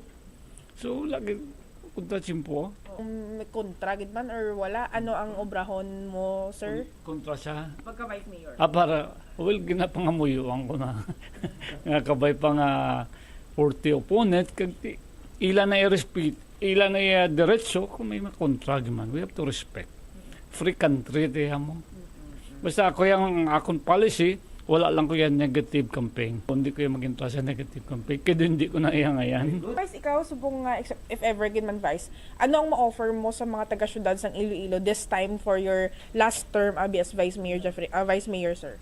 Well kadamo nga kabalukan na program ng roadmap kag ako ay supportive ko sa ginobrahan kay that is an executive legislative agenda nga ginaprobahan. So meaning to say amenable ko na sa ina nga projects and program of government. So kung may ara nga mag-crop up nga mas masiling ta nga supervening facts nga mas importante kundi idugang ta. Pero as of now, ang tanan nga projects kag program of government na plastar na namon at the outset sa amon term as newly elected officials ito. Pero subong as of now, sir, nagahulat na lang kita makabalik si Mayor Jerry Treñas diri sa Iloilo City Hall, sir. Yes, of course.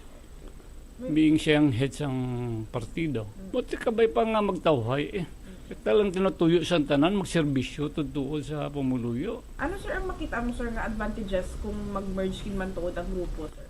Pati, baskin sinugro maka-analisar siya na, basta galup danay, kundi mas mabaskog. Kagang tinutuyo, kundi mas mabuligan, mas madasig, ma-implementar.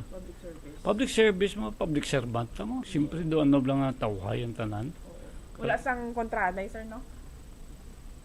Although hindi naka-avoid, pero kabay pa nga wala kontranay. Kung matured kaya nga politiko, kailangan ng imo yung direksyon klarado. Kaga wala na yung mga language ba nga masakit, masaklaw. You can convey your message in a nice way. Hindi man kailangan maglabot sa daw masakit na mga tinaga. Well, ako yung serbisyo ko siyang tutuod, no? Kagi last term ko, kayogin ko sila ngati ako yung daan may batasan ko kung magbulig ko I don't expect any return because I'm doing it for the Lord. Ang importante di ako ni siya kaka-leader, intact imo integrity, wala issues imo, wala ka mga graft and corruption. Amo ng kapital sang Ganson, a good name ko na is far better than great riches. Amo nang importante na nga kinsindi kasang tawag ng mga biblical nga sang Ginoo. Graduate ko sa theology. Kag very clear ang Bible nga nagasiling sa Matthew 5 verse 44. Jel? Mamatsyam na batian sa mga kabombo naton si acting mayor, kag si vice mayor Jeffrey Ganzon, kati abotagan ng niya, ginakalipay niya ang amo sini nga plastada nga pag-merge man abi sa mga grupo. Tipong may ginapabati-batian si Vice How nga dapat hindi magbuyayaw, hindi maghaboy sa malaing nga tinaga si Moisig Caparillo? Amo na iya nga iya nga standpoint mo bot siya as a big politician kaya nga bahin dapat kung maistoryahan lang man nung need nga haboy sang mga nagkalain-lain nga tinaga rason nga ti niya mo ni ganing ang resulta man sa merge man bala mo siyam nga kumbaga istoryahan kagati with this one amo man na supong pero balikan ka sa negosasyon bala Jel ang information naton sa pag-upod sining tatlo unopposed si Kong Jam unopposed si Inday Raisa pero lain-lain nga may informasyon na basa na namaton man naton puro unopposed Jam unopposed Raisa. Why kuya may nabasahan nga unopposed ang Vice Mayor raw? Ti bot silingon nga ang duwa lang niya ang wala sang kontra pero si Vice Mayor Jeffrey Ganzon posible nga may kontra? Amo na bobot siya ang wala kumbaga right now until now gina-figure out pa man kung may magkakontra, independent pa siya miyara nga manindugan niya for independent tabi nga posisyon. Pero ti sa line up siya, nga ti among nagdabati-bati si Kong Jam pa lang kag si Miss Raisa Treñas, diri ang do unopposed. Pero ti checkeron ta ang final gidabing plastada. Si Nikki kung mag-unopposed, mag-unopposed lang bis halin sa team ni Congresswoman Jamjam Baron dati. Amo na ang do imposible naman na mamot siya nga pakontrahan pag nila kung halin sa ila ating grupo. Pero ti iba si iya niyara nga independent nga kasarang malindugan nga magkontra. So kung mag-amo sinang sistema unopposed but silingon nga sa partido ni Congresswoman Jam sa iya sini nga grupo wala siya sang ipakontra kay Inday Raisa. Sa partido ni Inday Raisa, sa iya sininga grupo, wala siya sang ipakontra kay Congresswoman Jam. Pero kung may independent iya nga kandidato, it's beyond their control, kumbaga mo ng butsilingon? Oo. Siyempre bumot siya, naistoryahan na kumbaga nahitsuran nga daan ng line-up mo. Pero kung mayara yung individual abi nga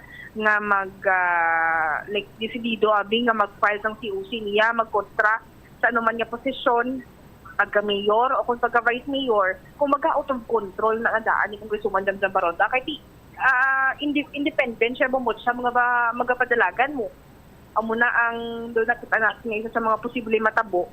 Tagang isa pa rin bumot siya, ka nasugit man sa kilala ta, reliable source sa bahis ng Iloilo City Hall.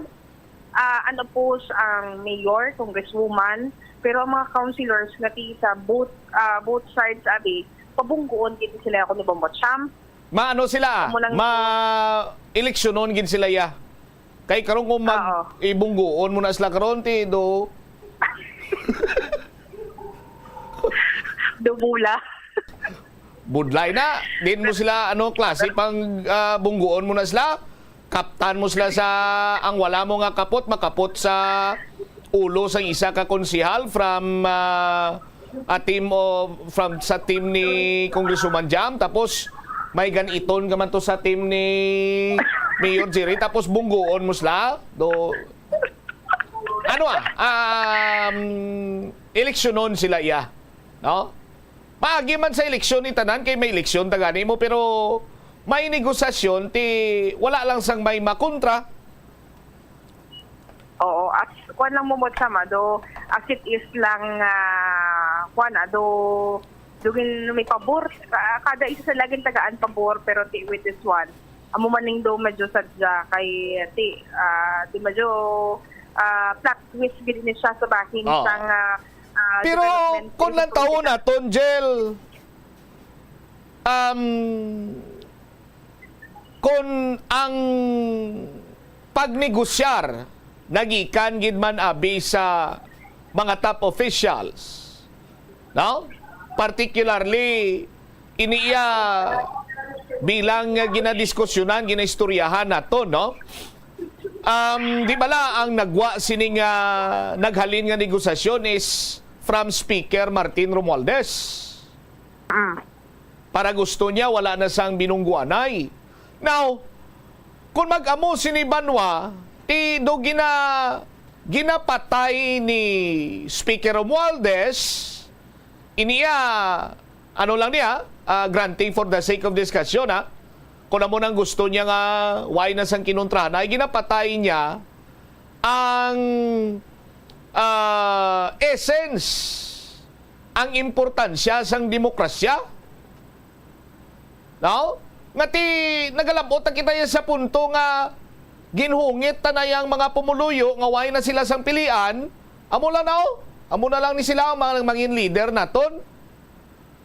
Tido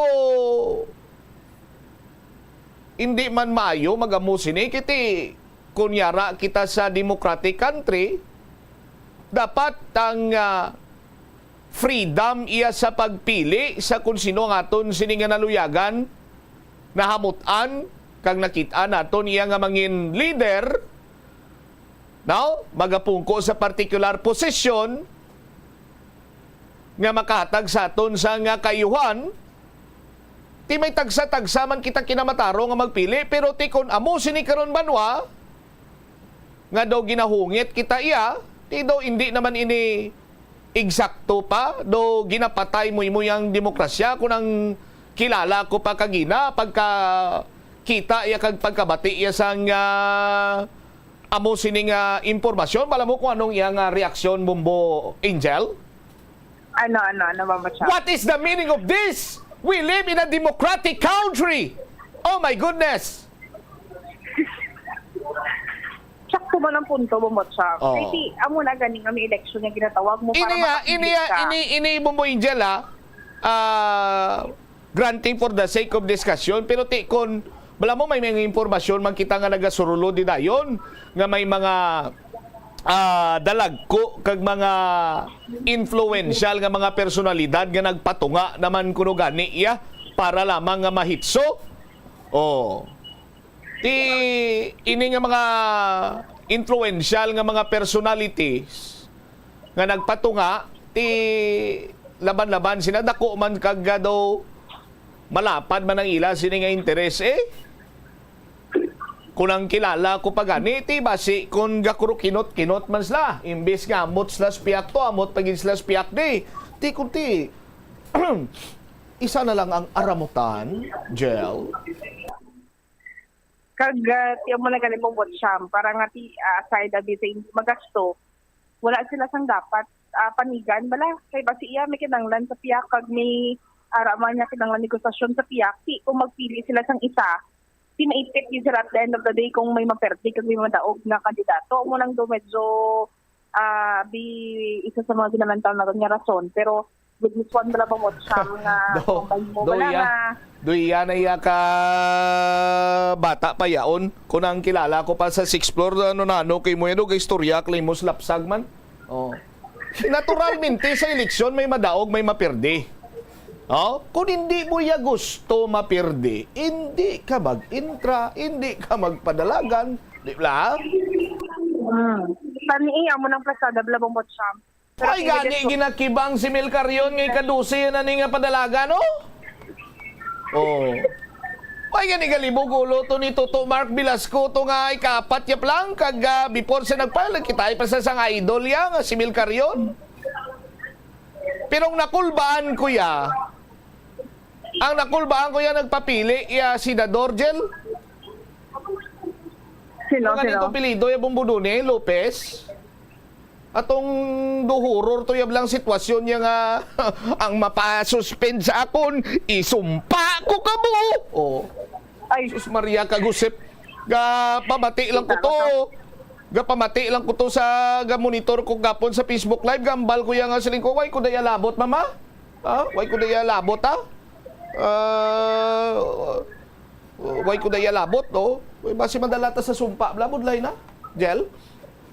Kita ko to bang botsyam, naging palapitan sa ganito sa taga-Comelec para nga dito papanaugon pero nagsigi sa gyapon. Kung ako yung taga-Comelec, di ko yung magpropalapit-lapit to. Kasi madalahig ko sa sumpa. Tandaan ka. Kaya mo na, subong ko nung adlaw mo botsyam ng taon tadi ko madayon kit man ni ang hitso or press con diri ang sa bahin sang Iloilo City Hall so sining abi announcement man sang syudad ni Mayor Jerry Treñas confirmation nga ti una mi ara ni alignment kaduha hindi siya magpadalagan for 2025 election kag lastly ining confirmation nga nagpaidalom na siya sa operasyon Bombotsyam kag kung ano sini ang pasada magakadtoayhan si Congresswoman Jamjam Baronda balik sa Iloilo City Hall o kon diin man patigay yun yung test kon kaga confirmation nga ara na kompleto ang lineup Bombotsyam sa sining abi pagpadalagan for 2025 election. All right. Ini si Bombo Angel Pachiliertan para sa number 1 and most trusted radio network in the country, ang Bombo Radio Philippines. Sa radio, Bombo. Salamat gid da Bombo Angel Tan. Madamo ang nalipay pero mas madamo ang daw hindi ma-describe ang ginabatsyag subong. Hambal sang kilala ko daw ang pamatsyag sininila subong Bumbutsyam daw kuring manugbata nga nagatalang-talang. May mga impormasyon man kita nga damo kuno nagnguroy-ngoy sa City Hall sang mahibaluan nga hindi na magdalagan si Mayor Jerry Treñas, hindi na siya magpa-re-elect. No? Siguro nagangoy-ngoy kay hindi na magdalagan si Mayor, kag luyag nila yang liderato kag pagpanerbisyo sa aton siniyang alkalde. Oh. Tiyang iban ko no gangoy-ngoy kay ti kon matabo ray size na jire mo. Oh. Iba si kuno kon ang iban dira kun subong sa monoblock chair nga may silandigan gapon ko basi kon matabo ko no basi kon sa monoblock chair na lang nga wala sang salandigan mapungko. Inaya mga istorya malang na nga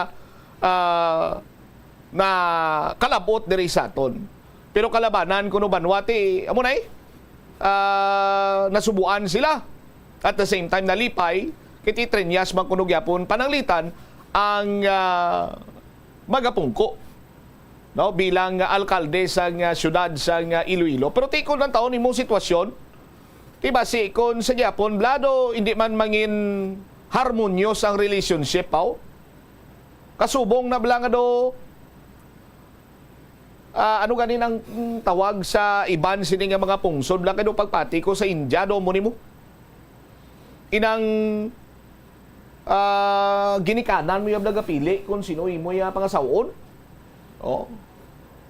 Tido amo-amo man nga tido hindi mag santuanay pero ti bangod nga may mga nagaduso ang ila sini nga mga ginikanan na nagaduso ti sige na lang. Pero sa aton sini nga mga kauturan way pa man sang deklarasyon sa bahin sang kampo ni Congresswoman Jam.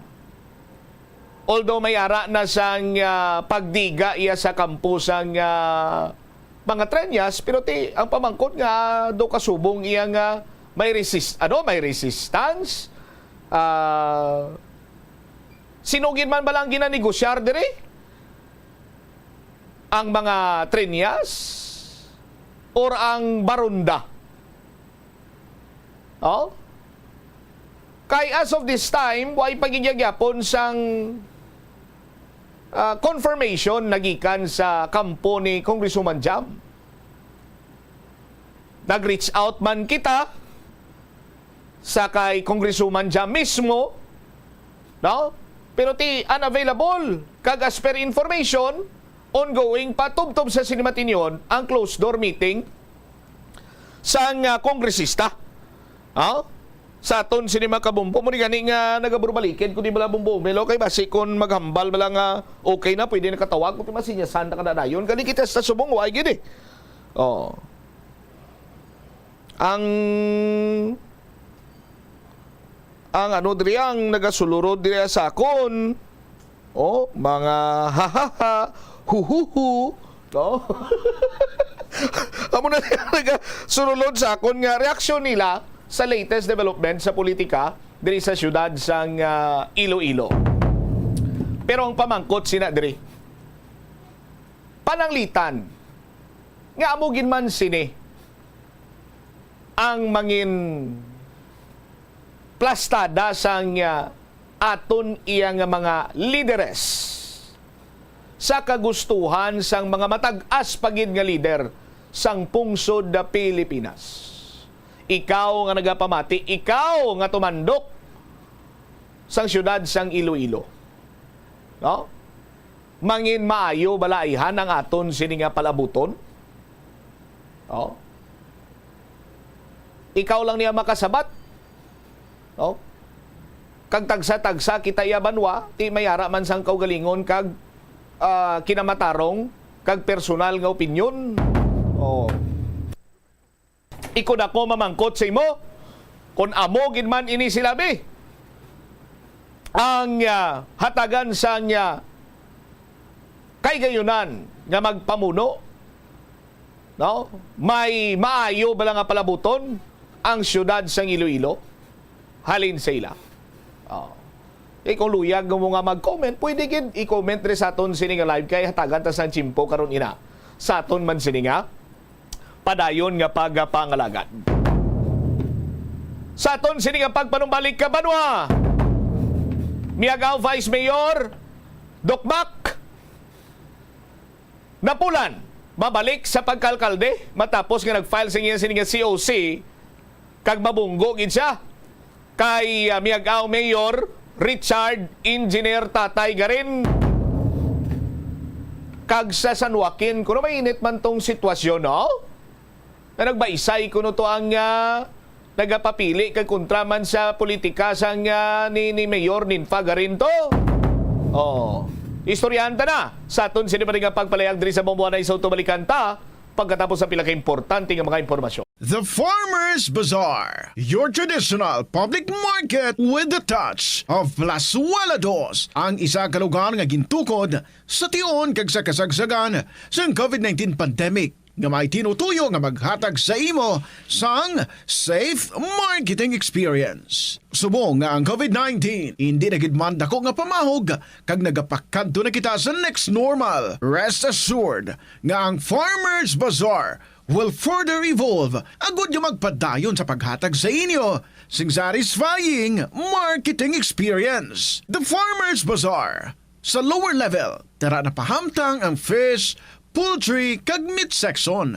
Para naman sa inyo mga kinahanglanon nga prutas, utang kag iban pa, magbisita sa upper level, pinaagi sa paggamit sa hagdanan o kon sa pagkadto direkta sa parking lot. The Farmers Bazaar, your traditional public market with a touch of Plazuela Dos.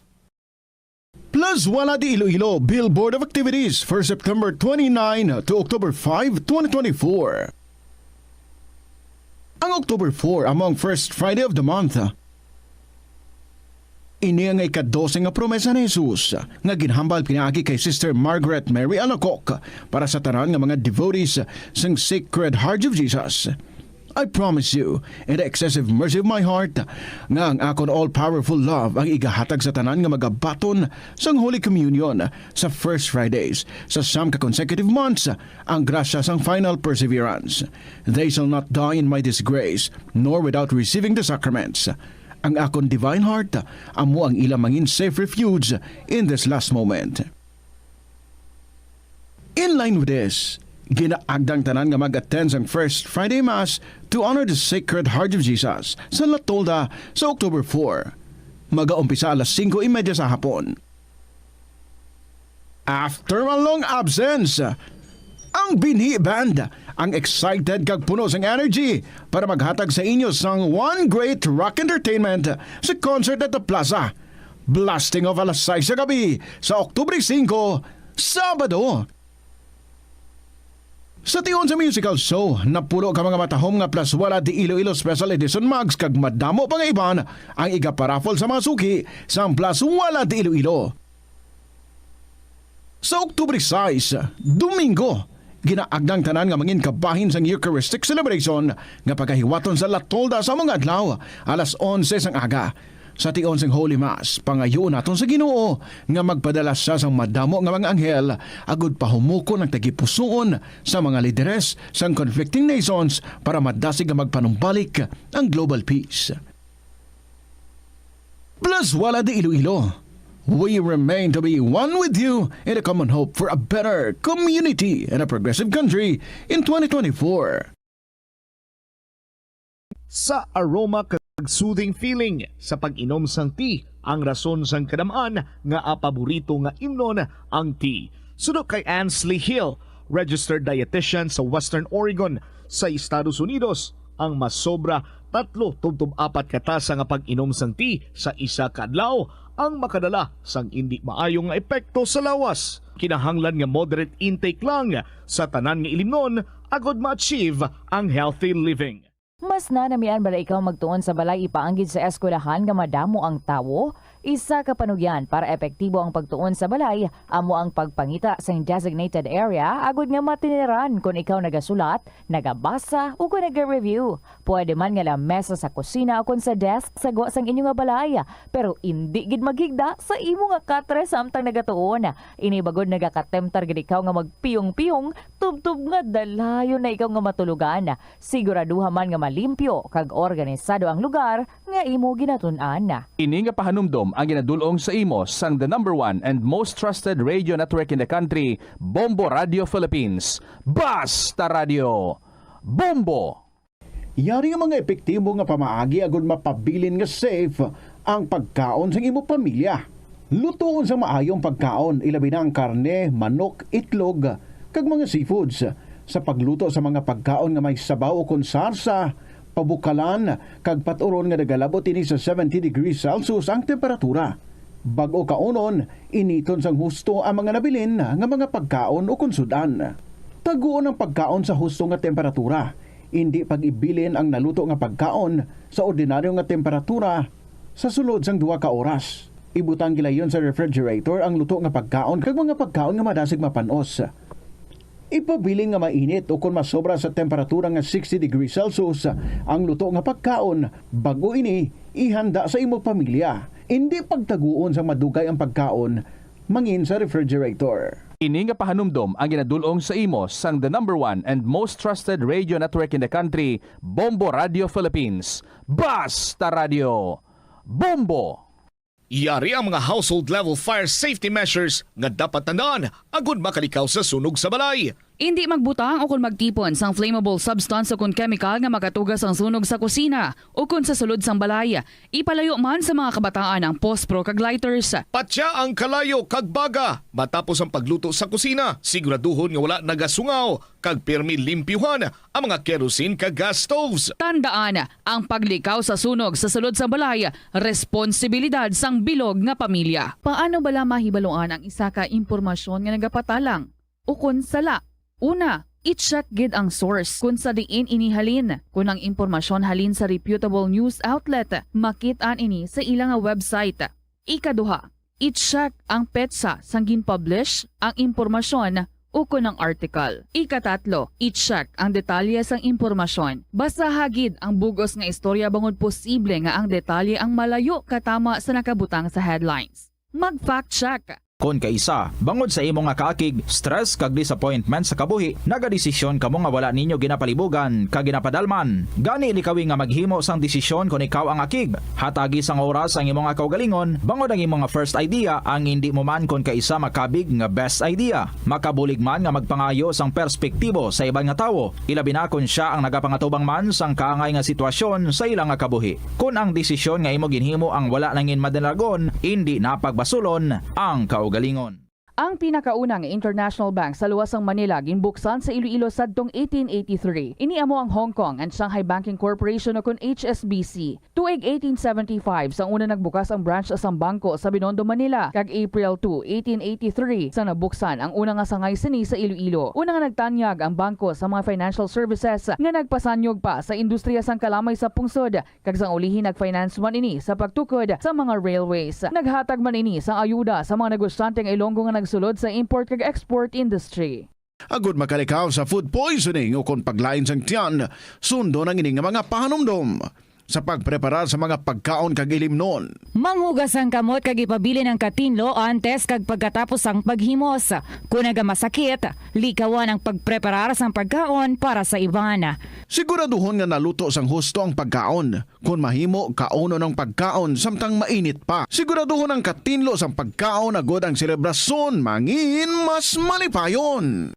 Kagasto gid bila sa imo adlaw-adlaw kag feel mo gid pirmi ang petsa de peligro bangod nga wala na gid unod ang bulsa. Gamita ang imo bulanan nga spending habit. 7 minutos na nakaligad sa takna sining launa.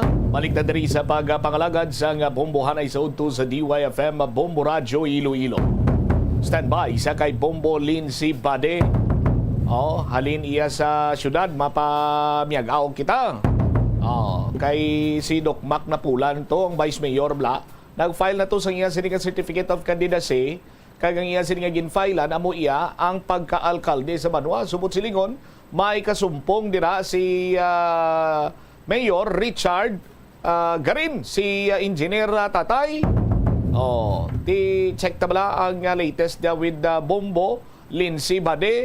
And then later on, 14 ka mga Banwa nga na report nga may presensya sa Communist Terrorist Group. Sa nakaligad sini nga tuig, wala ginadulang posibilidad nga makapekto inis palabuton nga eleksyon. Tapos may isa pa ka kriminal grupo nga ginamonitor ang IPPO. Check ta si Bombo Lindsay Bade Lin sa report. Please come in. Madamo na Bombocham ang naka-file ng mga incumbent officials sa probinsya ng Iloilo sa ilang certificate of candidacy sa nagkalain-lain ng mga posisyon para sa 2025 national and local election. Subong adlaw, Oktubre 3, naka-file na sa certificate of candidacy si Vice Mayor Macario Napulan sang Banwa sang Miag-aw, Bombocham, ang iya derino nga ginapadalaganan amo ang pagka-alkalde sa Banwa sang Miag-aw. Subot sa lingon, magabungguanay sila ni incumbent Mayor Richard Garin para sa 2025 elections. Kaupod man niya nga nag-file sa Certificate of Candidacy, syempre iya man nga line-up, nakaplastar naman siya sa iya nga mga Sangguniang Bayan members and also ang iyaman nga vice mayor aspirant man Bongbot Sam. Kaging pakigangutan diri siya naton kagang iya rason kun nga ngati desisyon sa nga magpadalagan niya as mayor sang Banwa sang Miagao kung sa diindra man siya halin Bongbot Sam sa amo man nga posisyon kay ti madamo kuno sa mga nagduso sa iya kag ti madamo bidya sang nag-request Bongbot Sam suno sa iya nga mga Miagawanon o kung mga pumuluyo sa Banwa sang Miagao nga magbalik ini sa pagka-alkalde sa nasambit nga Banwa.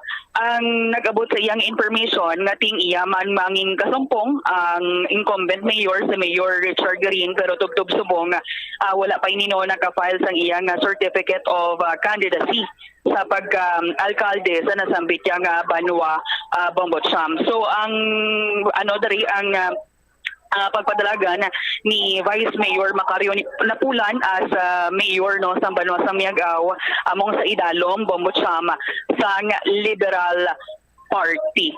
Kag ti amo na laton ka kun maging kasumpong gid man bala ni Vice Mayor Napulan si Mayor Richard Green sa pagka-alkalde sang Banwa sang Miagao. Yari bala pamatian naton anangin pahayag ni Vice Mayor Macario Napulan sang Banwa sang Miagao. Bago lang ginatapos, nakapile na ako. Okay. Sa pagka-mayor sa pagka-mayor sang Banwa sang Miagao. Okay. Sinong upod mo sa line-up? Ang akon Vice Mayor si Doc Salve Napod. Ang SB mo? Ang mga SB members si Doc Carlo Napulan. Okay. Si SB Richard Esposo. Si Engineer Mario Gallego. Si Baby Doc Flores. Attorney Nunoy Licaspe. SB Junjun Galvez. Kap Tope Nargatan. And Bungbong Nalumen. Nung nagtulod sa imo nga mapadlagan ikaw mabalik ikaw liwat sa pagka-alkalde sa Banwa sang Miagao? So ang mayor gid nga rason amo ang pangabay kag pagtuso gid sa akon sang akon nga mga kasimanwa nga mga Miagawanon sa Banwa sang Miagao. Ang imo dra nga manging kasumpong si Mayor Richard na gid man? Why pa siya ka-file sa iya nga COC? Tanawon ta lang kung ano gid man ang masunod nga matabusunod nga mga adlaw. Hindi siya subong ang incumbent mayor. Naghambal man siya sa mga previous nga pronouncement nga mapadalakan sa mayor. Okay. Sa idalom sang ano ka nga party gan? Sa idalom sang Liberal Party. Bongbot Sam ang nangin pahayag ni Vice Mayor Macario Napulan. Magluwas kay Vice Mayor Napulan, naka-file naman Bongbot Sam sang Certificate of Candidacy subong nga adlaw si Haniway Iloilo Mayor Paulino Parian under inesa Bongbot Sam sang Partido Federal ng Pilipinas. Naka-file naman siya sa iyang COC do ginalantaw di way man siya kontra sa pagka-alkalde sa Banwa sang Haniway pero wala lang panumdum sang alkalde kaya balyabasi miara pa man lang kay way pa man natapos ang filing sang Certificate of Candidacy. Naka-file naman sang Certificate of Candidacy si Alimudian Mayor Kenneth Alteche. So, mayor sa gihapon, Bongbot Sam, ang iyang padalaganan kay tinahisugdan man nila ni Vice Mayor Kalay Alonsabe nga magapabilin sila sa gihapon sa ila tagsaka mga posisyon tapuson lang niya Bongbot Sam ang ila yang term so nahitso ina yan nila. Nag-file naman sang Certificate of Candidacy ang anak ni Department of Agrarian Reform Undersecretary Jeffrey Palmares na si Catherine Palmares. Bongbot Sam under inesya sang lakas CMD mapadalagan inesya sa pagkakonsihal sa syudad sang Pasig. Kag tinakang file naman sang Certificate of Candidacy subong adlaw si Mayor John Aying sang Banwa sang Sara Bongbot Sam under sang PDP laban o pwede ni ganino kay kaina to before sila nga nag-file sang Certificate of Candidacy Bongbot Sam may ara sang parada ang mga supporters, kaupod man ang mga linyada, line up ni Mayor Ayeng kay kinalantaw man nga way ini siya sang kasumpong Bombotsam sa pagka-alkalde sa Banwasang Sara. So upod yan magluwas sa iya ara man mismo si former Congressman Neil Junjun Tupas Bombotsam nga nag-upod man parada tugtog nga tinag-file sila sang certificate of candidacy.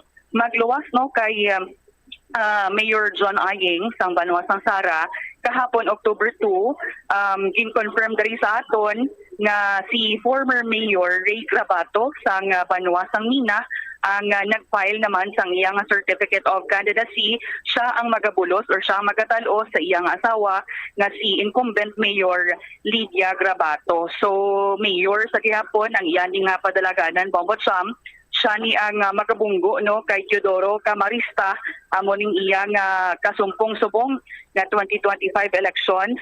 Si Teodoro Camarista sa aton nga mga kabombo sama ni anang kasumpong sa duanay sa 2022 elections ni Mayor Lydia Grabato kag amo ni sa bala Bombotsam ang sang damlag lang aging parakan sang bala ang iya bala nga rest house ni Camarista. So businessman ini siya ni ang manging kasumpong subong nga 2025 elections ni former Mayor Ray Grabato sa pagka-alkalde sa Banwasang Mina.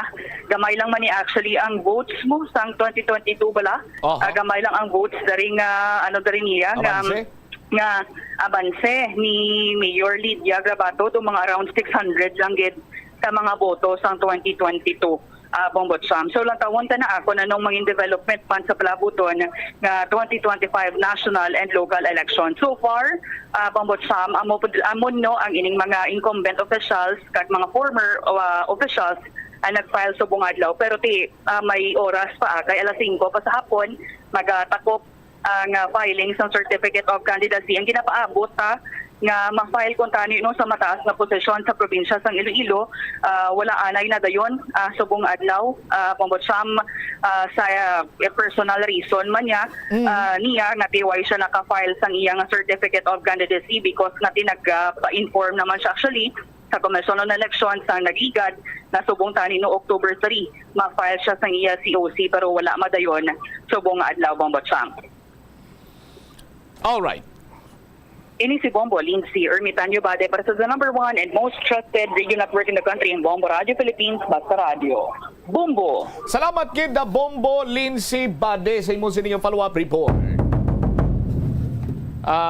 Matamat na kay sa nakaligad sining mga inadlaw medyo gamay pa lang naga-file sa COC but subong matamat na nga nagadamo kag ginalauman naton nga by tomorrow kag sa mga masunod pang may nadlaw hasta mag-pitsa utso ba o madamo pag gini ang lauman ta nga mag-file sa ilan sining certificate of candidacy.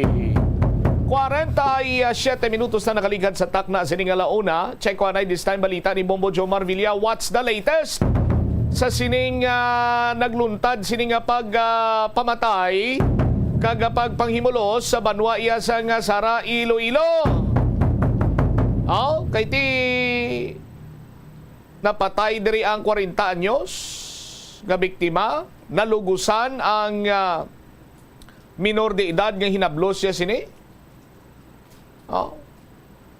Tiyang bana sang biktima ginsaysay ang pagupdanay nila kagabi sang iya sini nga asawa kay ambal sa nga utod sang biktima to siya gadugsing-dugsing bas lagani ni sinamatyan gabi kibot lang kami nga pagkagaya mo naning nangin na resulta.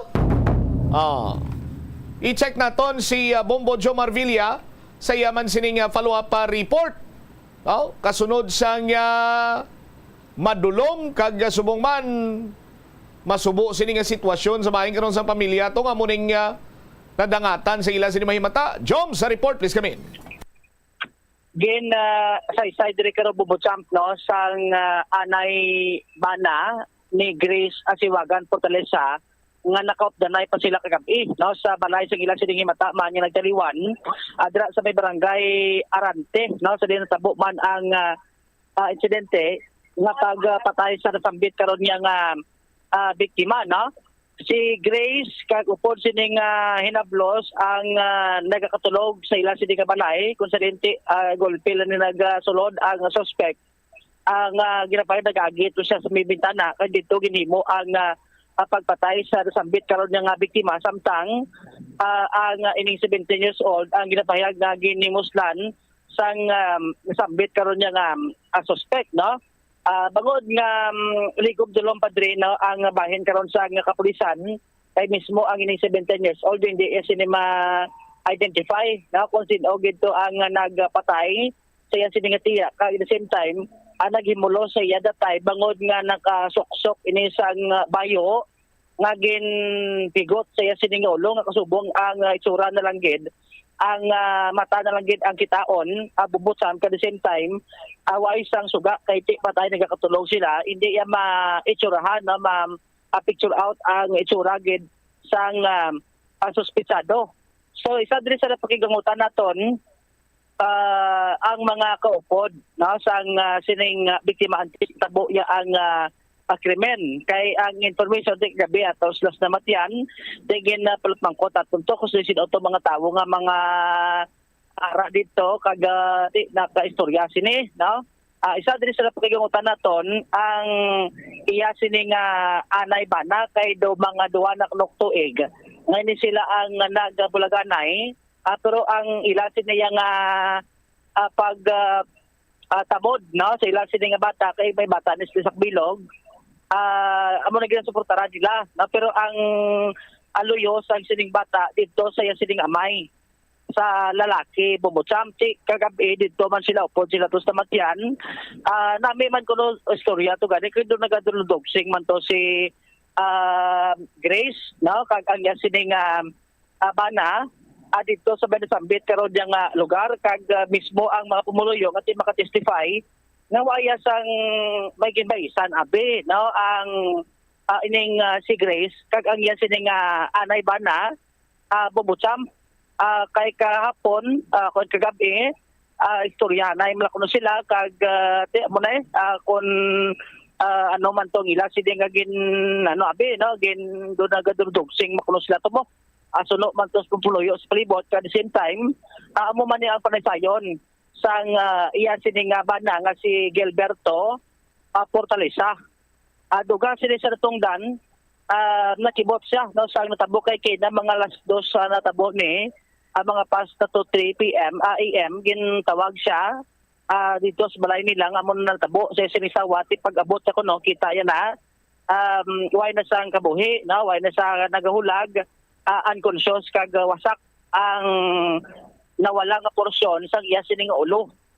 Bubutsa ko sa kita do dito gikuno ang nag-focus ang pwersa amo to nga duway nakabangon sa sining ginapatangan amo to nga ginbawian dayon sang kabuhi paglantaw sa tungdan kag gintawgan lang dayon sang kapulisan nga mag-imbestiga sa nasambit karon nya nga area bubutsa way man sakbalo kun do may gin istorya pagid nga iban kagabi si Grace antes tinatabo kay ti sa ila sining pagbulaganay alas 8 sang gabi no pasado naglakat ini si Grace Pauli adre sa ila sining karon nga balay upod ni ang 17 years old nga iyaman sini nga hinablos bumutsam ti lakip siya sining nga pagkadismaya bangod nga ti ang pakilala sini at maknukbuot ni nga babaye kag tiga-tinguha man ni kung paano na maka-income pagi karon sa pag ano man na no gamit sa social media maka-propose na amo na nga income kag nagahatag man kwarta kung paano nga ti makabulig man sustener pagpadako sang ila sining bata sa may barangay Arante sa Nasambit man nga Banwa adiri bumutsam. So ang pagpati sang pamilya nga ang tuyo gid diri sa suspect among 17 years old diri bumutsam no kay kun tuyo nga duwa sila himuslan so tani kung may ara nga do patimaan nga gin himuslan man si Grace pero sa ila sini nga paglantaw intact man ang panapton only nga ti amo na to mampila sa ulo ining nasambit nga biktima si ang gina-establish nila nga posible ang suspect nagsulod sa balay agin himuslan ining 17 years old o galing tinakabugtaw ining si Grace amo to agin apatay sang suspect kay basikod makapakayo bulig makasinggit kag makilala ang suspect Aso mo to ginpatay niya, kagin na po santos sa batik ang bagay, amo to dayon nga ginhimo ni ang paghimulos sa nasambit karon niya nga biktima. Bubutsam naka-mention ang 17 years old nga nagpakuno-kuno ini siya nga patay. Bubutsam kay samtang ini siya kuno ang gina imuslan sa suspect. Agya kuno nga kamot ni do gina bangkiwal, no do gina bangkiwal niya blang sining kamot sa liog sa babaye. So posible kadto naghauma tong suspect kabi na kuno patay, kami nagulag babaye mo kay basi bangod sa kakulba man. Kag mo to nagpakuno-kuno nga ginwagian siyang kabuhi hasta nga nakalagyo ang suspect. Kag amo to nga nagpanawag sa tupad balay. No, sa nga nasambit karon niya nga biktima kay kun nakasinggit siya, amo to ganyan balsag mga piyak balay kun nakasinggit guro ti bation batian nila kay ang layo to nga establishment tupad lang to do mga 3 meters wag gani club out. No, ang iping sini nga balay ti kun nakasinggit abito si I think 17 years old. Basi nadakpan ang suspect 40 days eskwelado basi kung patyon masasang suspect. Kung magsinggit siya mo to nga nagpakuno-kuno na siya nga ginbawian siyang kabuhi hasta nga nakalagyo ang suspect. Kaga mo to pagpangayo niya sang bulig, bubutsam sa tupad balay, adra man sa ila sini karon gina tiniran. So ang isa diri karon sa dako nga plamukotanon, kung sino ang naghimo sini, no? Kay isa ni sa ginatrack naton kay kunang tawon ang sa anay niya nga bana ti duwa nak tuig. Na duwa nak tuig nga way sinabi na naging sindihanay pero sa pamilya to adon di mas pati kay ang pagtandanay nila ara gyapon. So kudlo nga may problema siguro sila nga personal naga-unite sila gyapon bagi karon sa ila sini isak bilog bata. So isa diri sa ginasisa naton kay may bana-bana, no? Kung doon ginanobyo-nobyo ining nasambit karon nga biktima, ining si Grace galing sa natabo ni way tong ya sini nga presensya sang agin pabalo siya sa pamilya nga tinapatay na si Grace. Way to yan nakakadto ang iya sini nga ginanobyo-nobyo bumutsam no ti pamangkot na pamilya nga way kadto kay ti sila duwa ang ang magkarelasyon. Di ang rason nga nagatrangkaso kuno. Sakit ang yan sining ulo mo to nga way nakakadto dito sa lugar kung saan tigin patay ang iya sining nga karelasyon abi no sa aton sini nga mga kabumbo. Pero ti cluster na to ni Dugang no ipabati na to na 9 ang pahayag diri sang anay bana no ni Grace kung si Gilberto Portalisa no anay bana ni Grace Portalisa bumutsam. Si Grace Asiwagan mabuot ina sa bahay wala gina problema. Basta nag-upod kami nga duha. O may sinunganay lang kami sa ulihi amo nagpatindog sa balay diri sa gatulog. Pero gakadto-kadto sa balay bangod sa amon nga po bata namon nga duha. No, masar man sa gasulugan sa balay. Wala bilog bata nyo? Isa ka bilog sa. Diyan na. Tama na. Oo. Wala man kami inawayan. Diyan ka tinirang bata. Dito sa akon. Asa diri man sa iya gatinirman. So ay na problema ang bata sa nanay o tatay man. Tatay na siya. Oo. So pila nakputo nga daw nagabulaganay ni Grace ni? Mga sobra pa man lang duha. Sobra duha. So bali although nagbulaganay ka mo sige man niya sa pakanay. Sige sa pakanay gyapon. Wala problema sa pakanay gyapon. Sino lang naga-sustain sa kinanglanon sang bata? Ako, kami nga duha Anong trabaho mo? Traffic enforcer. Sa din? Sa Banwa. Okay. So si Grace siya, tiya mo siya sa Guro Online? Sa Jewel Supermarket siya nag-obra. Guro Online sa? Oo, online sa vlogger. Okay. So pag-abot mo kina, di ka nakabato ng information nga mo na yung tabo? Si Bayaw nagkanto sa balay. Mga around 2:30 in the morning mo lang to. Tapos, sa hambal na sa akon, nung kanto yan ay si Grace, ano gani siya, nagmasakit o kung ano. Kanto ilang basta pag abot ko, gakayao na siya, gapaligo sa dugo. Ma-picture out mo, ang itsura niya, ma-identify mo pa siya? Wala ko picture. May na personal ko gitsatan ako, pero wala ko gipicturean nakakuanan ako. Di pila siya? Ang pila siya dress tungan ano. Okay. Ano? Di mag-amor sa kita kilid, ang pila siya di dalom di. Ano dugin lampusan, dugin ano? Lampos kid guro Lampos. Pagkita mo, gaginahawa pa, conscious pa, no? Pagkita ko siya on the spot, patay na, tiskog ng tiga na. Huwag ko na lang gintandog kay base makuha ang fingerprint ng akong kamot. Kung gakuan pagitman siya, gahulag siya, siyempre laya yung udal sa ospital. Tanaw ko, ligo na sa dugo. Nali, ubos na yung dugo niya, ubos. Ano pagit pila siya? Ang diri sa dungan-dunganan sir. Siya lang? Oh, may ara pa baba na. Ano to, dugin ng pusan man? Ha? Dugin ng pusan? Yung lampusan gini ora. Ang kahoy guro gin lampos ang amo nang Dugin ng kahoy? ara pang kaabot no. Karon lang wa pag kita sang kahoy bimo. Base gin himos to. Of the night, pag mo gabi ni Grace to sa naman dyan to? Of the night pa kami nga dog sindugsin kami sa akon apo na Ano oras to? mga alas 8. Ano oras siya binaglakat o nagpulide? Sila mga alas 9 guro kay nagtanaw na ko TV, natulog na kami. Pagwa ko way naslan puli na amo na to. So anong ginalantaw mo sila nga motibo posible nga ma-pull sa robbery or sa rape kit nga ni? Kay ambal man nila gin-rep base ang amon tong adopted nga bata, amo tong gin-rep. Siguro nabugtawan guro ni sawahon. Amo tong siya ginuna. Ginlampusan siya, napatay siya. Pagkapatay na nangaway na singkwan, ang hinablos naman namon ang gingkuga sa liog. Kapapatay-patay siya kuno. Amo tong biniyaan sa sang suspect. May? Naglagan lang kuno ay man sing motor, naglakat man lang kuno. So kung nang tawon ang tuyo si 17 years old ang babae? Ang babae. So kung ito nabugtawan siguro sa misis mo pagpati mo kasi kung buhi pa sa. Basta siya guro ma-refund pa siya. Amo to ngay na. Kibot na lang ko gani nga amo to natabo. Do hasta ko na do trauma man ko kadali nga daw hindi ko panginaon. Amo to daw na shock bala ko. Sipa bala nga pakubdanay niyo 24 years. So do lang kabul tuig ang among diferensya nga nagiway nagsapakanay amo to natabo na.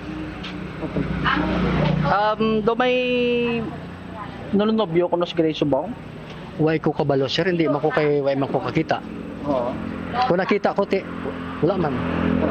Pero okay man siya, temprano pa man di sa Gapuli. Amo man lang na ako okay naman siya. May istorya si mo sapon si Grace sabi do may nimitlangan sa daw may nagabulbantay sa iya nagasursiding there no? Way ko kabalo kay ato ko sulod am permi. Pagkahapon na pagtapos duty dito na ko sa balay, way na ko gagwa. Labot si mo nga sa kuna may nagalabay-labay di nga nakamotor subang. Sang una guro may ara ti subong daw nadula naman kay way naman ko gahatag intensyon kay di ko mangimon ka pa nagibulagay na ka mga duha. Ti siyempre ginapabayaan ko na lang. Kung sigihon mo pakalagas-lagas di maglayan lambot mo. Kaya mo lang tong akon. Sa among sistema, siyempre sige Japon sa pako sa iya. Bilang bana. Way mo ko naghatag Malaysia o kung ano. Amo man lang ako. So, Joms, but silingon sini ang palanawan niya sang anay ba na kay tindo mga duwa naman sila nga tuig nga nagbulagay. Ang target gito ya tong minor de edad. Tapos kinabugtaw lang ning iya sining si Grace ilinampusan to sa sang naglugos sa iya sining hinablos. Now, ang pamangkot sini may ideya sila kung sino to? Negative. Why gid? Negative pa subong no amo pa di karon ang gina-establish bubut samang sa napakagangutan naton diri ang Sara Municipal Police Station and biya pa sang ilang sa karon investigation diri na. So as of now gidayatan ang statement sang Sara PNP amo ang statement sang 17 years old nga babae nga karon sa ospital bubut sam nga base sa panasayon sila nasambit karon nga biktima na kibot lamang siya kag nabugtawan lamang ini siya nga kasubong nga ginakuga na kag nahimuslan sining nasabit pero yung suspitsado amo to nga way na siya nagpakayo kabuli kay basis ko pang matabo sa iya agin hulat na lang at makapalagyo tong suspect kag dito pakita niya nga dugo na ang iya sini karon nga tiya mga may pila siya sini nga agtang amo to nga dalagan siya nagpangayo sa isang bulig adra stupad nila nga establishment dra pa natiner ang iya sini nga tiya nga ginhambangan tiya mo ng tabo abi no sa kay Grace Fortaleza Bumbutsam suno sa bahin sang Sara Municipal Police Station kay Police Major Jojen Swigay ang hepe sang nasambitan karon nga PNP station hindi pa gid establish diri sang kapulisan kon abalati ang toyo diri sang suspect ang patyon ining si Grace o kun ang toyo yagid amo ang himuslan ano sabit yang biktima na sa aton sa diga mga kabumbo kay gina-considered Manila ang ining anggulo nga basi kung toyo gidman ining biktima ining 17 years old kag nabugtawan ining si Grace amo to pinatay kay once kon basi kun hindi pagpatyon kag laban-laban ti basi ko kilala to ni Grace amo to ginhimo nga alampusan na to solo no kag dito na tinatagayon nga mahimo ining pag ginapayag no paghimulos ang sining city anyos nga babaye diri Bumbutsam.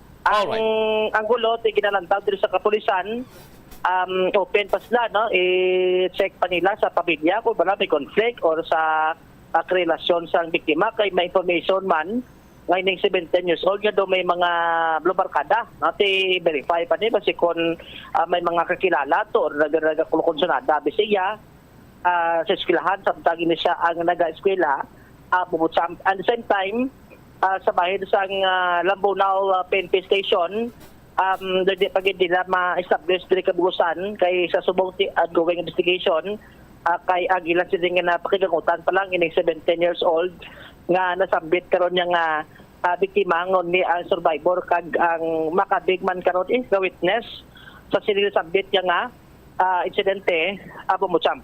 May ginauyatan kita diri ng closed circuit television o galing hindi sa makabigit ka doon ako ang bulig no kay diri sa CCTV makita ang kamot lang daw ginakutib lang CCTV kay based sa pamilya agin kakas ang CCTV sa sagwa sang establishment agod nga ti basi ko nakitaan to para man nga ti ma-hide ang identity sang suspect amo to nakita lang daw ginakuti sa kamot mga takna pasado na alauna Jis sang kagahon kay Bumbutsam. All right. Si Police Major report lang no si Milice Major Swigay sang may interview sa Bombo Radio. Kanina no naka-receive kita sang sang information halin ini sa sa bana sang aton nga biktima na report diri nga ang iyang asawa nakitaan nga may nga duguon siya nga wala na sang kabuhi. So nagkandak immediately nag-respond ang atong nga kapulisan kag nagkandak sa investigation dito sa area. Okay. No? Ano ko natabo paano to na Padayon tani Guro Joms kaya lang naton simpo. Iban sini plus naton sa public affairs program sa Bombo Radio. Ini si Bombo Jomar Villa para sa number 1 most trusted radio network in the country, Bombo Radio Philippines. Basta Radio Bombo. Salamat kid na Bombo Jomar Villa. Ang iban sini mabalita kag impormasyon bantayan sa iban sini manus public affairs program sa Bombo Radio Iloilo. Standby na sa kapon lamang program ko po naman sa kay Tita Regine. Inis Bombo Chama Blanco over gabilin sa imo. Sa manenay nga hapon may God bless us all para sa the number 1 most trusted radio network kinakatram Bombo Radio Philippines. Basta Radio Bombo. Oras 9 minutos nakaligad sa takdang alas 2. Kung sa imo pagbugtaw, magpalanakit man lang ang imo lawas, base hindi ka naman namian magtulog. May panugyan ang pain medicine specialist nga si George Gergis. Simple lang. Una, maglikaw sa pagkaon nga nagapromote sang inflammation. Pilion mo ang madamo nga utan, prutas, whole grains kag seafood. Bangod ginapataas ni ang antioxidants nga nagabulig sa pag-reduce sang inflammation. Mag-exercise apang hindi man pagpatamaan. Ang movement nagalubricate sang joints gani nga makalikaw sa pain kag stiffness. Ang cyberbullying among paggamit sang offensive kag masakit nga mga tinaga online na ukon pinaagi sa text. Ang bullying ang nagatuga sa kasubok kag depresyon sa biktima. Magluwas ni, magabatyag siya sang kaakig, pagkadula sang interes sa mga butang nga iya naluyagan kung ikaw ang ginbully. Una nga tika nga imo himuon Amo nga magpangayo sang bulig sa tawo nga imo masaligan. Paano ka bala makabulig nga mauntat na ang bullying? Simple lang, don't be a bully. Hindi mag-post online nga makahatag sang sakit sa balatyagon sa isa ka tawo. Ang hair loss o pagkaunod sang buhok ang isa sa pinaka-common nga problema sa bilog nga kalibutan. Santo sa pagtuon, ang tag sa kapersona nagakadulaan sang isa ka gatos ka strand sang buhok kada adlaw. Paano ba mapunggan ang pagkaunod sang buhok? Una, dapat regular nga habunan ang buhok gamit ang mild nga shampoo. Makabulig man ang pag-inom sa mga bitamina batok sa hair loss, kaangay sang vitamin A, vitamin E, kag vitamin B. Ginarekomendar man ang pagmasahe sang scalp gamit ang essential oils. Likawan ang pagbrush sang buhok kun ini ang basa. Testingan man ang pagpahid sang garlic juice, onion juice o kun ginger juice. Ipabili nini sa buhok overnight kag bunlawan pagkaaga. Importante man nga magpabilin nga hydrated gani mag-inom sang madamo nga tubig, kag likawan ang pag-inom sang alcohol, pagpanigarilyo, kag syempre, likawan ang stress. Masami bala nga dry kag nagakapila sang imo nga bibig? Masami nga dry, nagahapdi o kung nagapanit-panit ang bibig sang isa ka persona, kung mayara ini sang habit nga pagdilap o kung pagkagat sang iya kaugalingon nga bibig o kung paggamit sa mga produkto nga makairita diri. Ang mga causes ng chapped lips sa mo ang dry weather, kakulang sang oil gland sa bibig, paggamit sang lipstick o kung lip balm nga hindi hiyang ang bibig bangod nagakairita rin ini. Tuman nga exposure sa adlaw kag hindi pag-inom sang bastante nga tubig. Ang ginarekomendar nga treatment diri among paggamit sang husto kag maayo nga lip balm, pag-inom sang madamo nga tubig kag paglikaw sa masami nga pagdilap sang bibig. Kung maglala pa ini, magpadulong na sa espesyalista agud mahatagan sang kakaigo nga prescription para sa bulong. Kalabanan sa karon ay labi na sa mga pamatanon ang masami nga nagagamit sang earphones o kon headphones sa tion nga nagausar sang gadgets. Apang ano bala kalawig ang aton paggamit sang earphones kag headphones? Nakahibalo bala ikaw nga ang tuman kalawig nga paggamit sini ang makatugas sang ear noise o kon acoustic trauma? May pila naman ka tips nga makabulig agud mahalungan naton ang aton dulunggan kag pamatin-an. Dapat nga ipabilin nga yara lamang sa 60% ang volume sang aton nga mga earphones o kon headphones. Likawan nga magsobra sa 4-5 ka oras ang tayuyon nga paggamit sang earphones o kon headphones. Magtala na sang 15 minutes nga break matapos ang 1 ka oras agod nga makapahuway ang aton nga eardrums. Masami nga tidloan ang earphones o kon headphones kag mas maayo nga gamiton ang duha ka earpiece sang earphones. Siling nila, mas malambing ang bata kung ini ang nagtiti sa iloy tubtob sa duha ka tuig. Ang breastfeeding, ang mayara sang maayo nga ituga sa iloy kasubong man sa lapsag. Ang breastfeeding ang nagahatag sang nagakaigo nga nutrisyon para sa mga babies. Ang breast milk, ang mayara sang importante nga antibodies. Nagapanubo man ang breast milk sa risgo sang balatian kag infections. Nagapromote man ang gatas sang iloy sang healthy nga kabugaton sang lapsag. Sarang man nga makapaalam sa babies ang breastfeeding. Samtang sa iloy naman nga nagapasuso, nagabulig ang breastfeeding sa pagbuhin sang kabugaton. Nagabulig sa pag-contract sang uterus, nagapanubo sang risgo sang depression, nagatap na sang menstruation, kag makabulig sa pag-save sang oras kag kwarta. Mahilig ka bala magkaon sang chicherya? Dapat nga likawan ang masami nga pagkaon sang processed junk food sa baylo, pilion na lang ang pagkaon sang matuod nga pagkaon. Santo sa mga research ang processed junk food ang tuman ka makahalalit sa lawas. Ang ini nga mga pagkaon ang ginhimo agod nga mag-trigger sang pleasure center sang tawo kung sa diin ginapapati sini ang utok nga magkaon sang sobra-sobra. Kung kaisa nagatuga man ini sang food addiction sa pila ka mga individual. Apang mga kabombo ang mga processed junk foods ang may manubo nga fiber, protein kag micronutrients samtang mataas man ini sa mga hindi healthy nga ingredients kaangay sang added sugar kag refined grains. Ang processed junk foods ang hindi man makahatag sang calories sa lawas. Ang 1,000 peso bill nga ginapagwa sa karon sa Bangko Sentral ng Pilipinas ay isa na ka polymer banknote. Ini ang nagaisahanon nga Philippine peso denomination nga mayara sang polymer banknote version. Ang Cotton Abaca version ang naga-feature kanday Jose Abad Santos, Vicente Lim, kag Josefa Llanes Escuda sa atubang. Samtang ang Tubataha Reef Natural Park kag South Sea Pearl ang gina-feature sa likod. Samtang ang polymer version naman nga una nga gin-issue sang Abril 2022 ang naga-feature sang Philippine Eagle sa atubang samtang sa likod padiho ang design sa iya sang Cotton Abaca version. Yari ang mga tips agud mapabilin nga mahipid ang 1,000 polymer banknote. Hindi pagsulatan, hindi pagpiluon, hindi pagguntingon, hindi pag-staple, hindi paggamitan sang rubber band, hindi pagsunugon o kon ipalapit sa kalayo, hindi pagplansahon bangod ini ang malunay, ipalayo sa mga toxic chemicals, kag ang katapusan, hindi pag-i-expose sa mataas nga temperatura. Uso sa karon ang eyelash extension. Bangod madamo ang luyag nga makaangkon sang malaba kag madamol nga amimilok. Apang, nakaibalo-bala kamo sa marisgo sini. Ang natural nga amimilok ang nagaprotect sa mata, batok sa yabo kag mga debris, gani madamo ang nagapanumdom nga ang extensions ang mas makaprotekta diri. Apang suno sa mga eksperto, hindi ini matuod bangod gina-divert sini ang hangin nagikan sa mata kung saling ginapagwa ang mga particles apang ginapasulod ang moisture. Magluwas diri, makatuga pa ini sa iban nga problema, kaangay sa allergic reactions. Kalabanan nga mga glue nga ginagamit ang mayara sang preservative nga formaldehyde nga makatuga sa allergic reaction sa mata kag sa panit sa palibot sini. Posible ba ini nga tunaan sang dry eye kag stye o kon eyelash infection bangod ang higko o kon bacteria ang nagakatrap sa eyelash extensions. May mga tanom sa aton palibot nga ginabaliwala lamang bangod wala na hibaluan nga mayara inisang madamo nga mabulig sa aton agod nga mapabilin nga maayo ang aton ikaayong lawas kaangay sa huya-huya.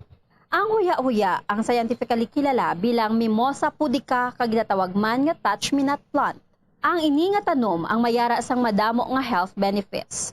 Santo sa pila ka mga pagtuon, ang huya-huya ang nagahatag sang relief sa asthma, kag ginakonsiderar nga antibacterial, analgesic, antidepressant. Ito ang Bombo Radio Philippines. Fully digitalized. Numero 1 sa balita, komentaryo, drama at serbisyo publiko. Bombo Radio Philippines. Bombo Radio Philippines. Ang inyong #1 at most trusted radio network in the country. Basta Radio Bombo! Hello and good afternoon, kids. Sa inyo tanan mga kabombo, ari na ako. I'm back para sa kahapon lamang program. This is Tita Regine. Welcome sa KLP. I'm taking this chance para pasalamatan si Bombo Marisol Binias for covering for me sa yesterday's edition of KLP. Kahapon, siya nagpungko diri, may importante kita naging katuan. But now, I am back and we are back in each other's arms. This afternoon, we're going to enjoy. I am assuring you, mag-enjoy kita.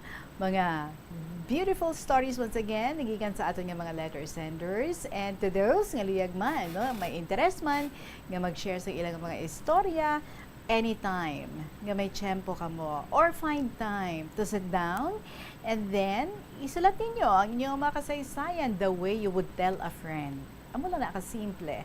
And then you email your story sa bombo_iloilo@bomboradio.info or sa gihapon sulaton ang mga istorya nga magpakabudlay pa. No?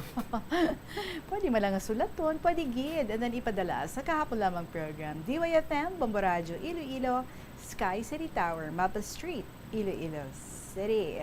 Let's check ang ating Christmas countdown. Christmas is a time for sharing, giving gifts for everyone. What matters now is this Christmas we share the love.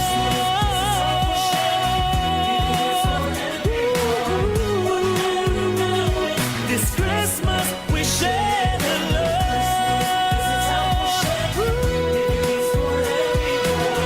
What matters now is this Christmas we share. It's 83 days to go before Christmas. Kumusta man ang mga ginapang impok-impok nyo dyan? Ano na, 1/4 na sang lata, tunga na, gabang na, or puno na? Good luck sa ating lahat.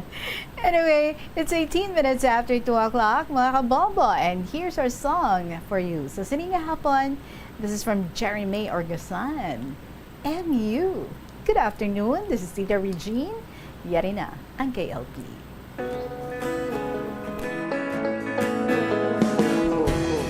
Araw-araw ka-text kita, minuto chinachat mo pa. Ang sabi mo, mahal mo na, pero bakit hindi pa rin tayo? Araw-araw kasabay mong kumain, madalas hinahatid mo ba ako sa amin? Ang sabi mo, mahal mo na, pero bakit? Bakit ba naghihintay? Bakit ba hindi mapalagay? MU malabong usapan, MU malanding ugnayan, MU mag-isa na bang umiibig? Umasa palagi na lang.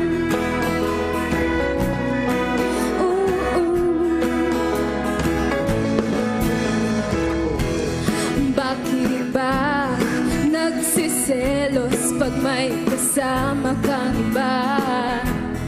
Bakit ba nag-aalalang makakita ka ng mas maganda? Bakit ba kasi di mo paligawan? Dun din naman ang patutunguhan. Ang sabi mo, mahal mo na, pero bakit? Bakit ba naghihintay? Bakit ba hindi mapalagay? MU malabong usapan, MU malanding ugnayan, MU mag-isa na bang umiibig? Umasa palagi na lang. MU malabong usapan, MU malanding ugnayan, MU mag-isa na bang umiibig? Umasa palagi na lang. Di kita pwedeng sumbatan. Wala akong karapatan. Umuuwi ng luhaan at sugatan, pero maghihintay pa rin.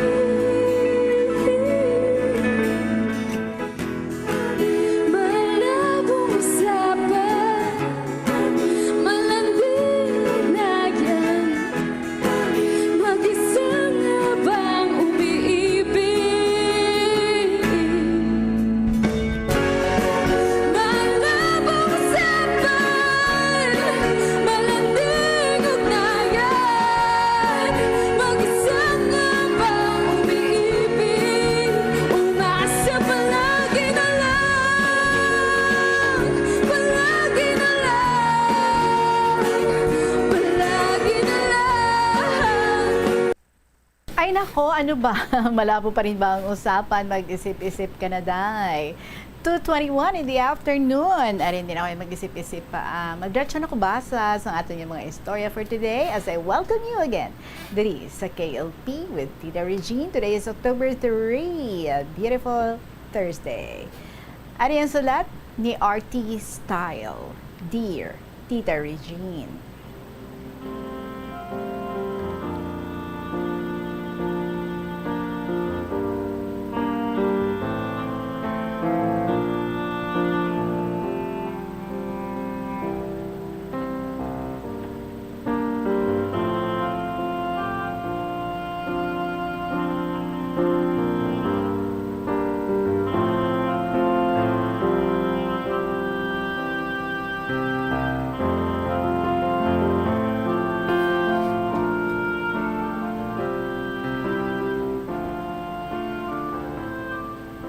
Sa hindi pa masugudan ang akong kaagi nga nangin kahapon lamang sang akong kinabuhi. Uy, Bisaya, siguro laking Mindanao ini. Maayong hapon gid sa tanan nga namati ilabi na gid kanimo Tita Regine sa sining manami mo nga kahapon lamang program. Ang akon kahapon Tita Regine, parte sa akon kaagi sa akon nga pagpanarbaho. Ako gali tita, isa na ka senior citizen, tawag lang ako kay RT Style. Yari ang akon matuod nga ngalan, pero ayaw lang pagbasaha sa kahanginan. Babae. Ako gali Tita Regine, taga Maasin, Iloilo. Trabahante man ako. Bisan ano na lang ang trabaho, akong ginaintrahan para man mabuhi, kay wala man sang lain nga ginasaligan. Or sang lain, wala man sang lain nga ginasaligan. Trabaho, bisan ano, basta hindi lang illegal. Bugat ang among trabaho, kag permi lang nagapaligo sang balhas. Diri sa among banwa, lapad man ang katubuhan sang una. Kag nag-entra ako sang obra sa kampo. Tapal kag karga ang amon obra. Maayo man ang amon amo, pero kuripot lang. Kay mapisan gid nga amo, isa ka adlaw sina. Nagaobra siya sa kanal, palibot sa ilabalay. May nag-abot nga duwa ka tawo para nga magbisita sa iya. Iya man gali mga amigo nga kaupod man niya sadtong nagtrabaho pa sila sa sagwa nga nasyon. Kag wala siya makilala dayon sang iya mga amigo kay nagkalutak ang iya nga lawas kag bayo. Namangkot sa iya ang iya duwa ka amigo. Amo bala ini ang balay ni Kas? Kag iya man ginsilingan nga hoo. Sige, dayon lang kamo sa sulod. Kag naguntat man siya sang trabaho sa iya kanal, kag naligo siya, kag iya man ginatubang ang iya bisita sa nakailis na siya sang iya bayo.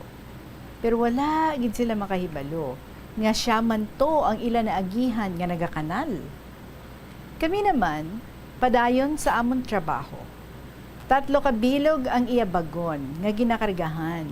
Pero ginakulang ang iya bagon kay madamo man kami nga nagakarga. Kag naglakat naman siya sa Iloilo para magbakal sang duga nga truck nga kargahan sang tubo.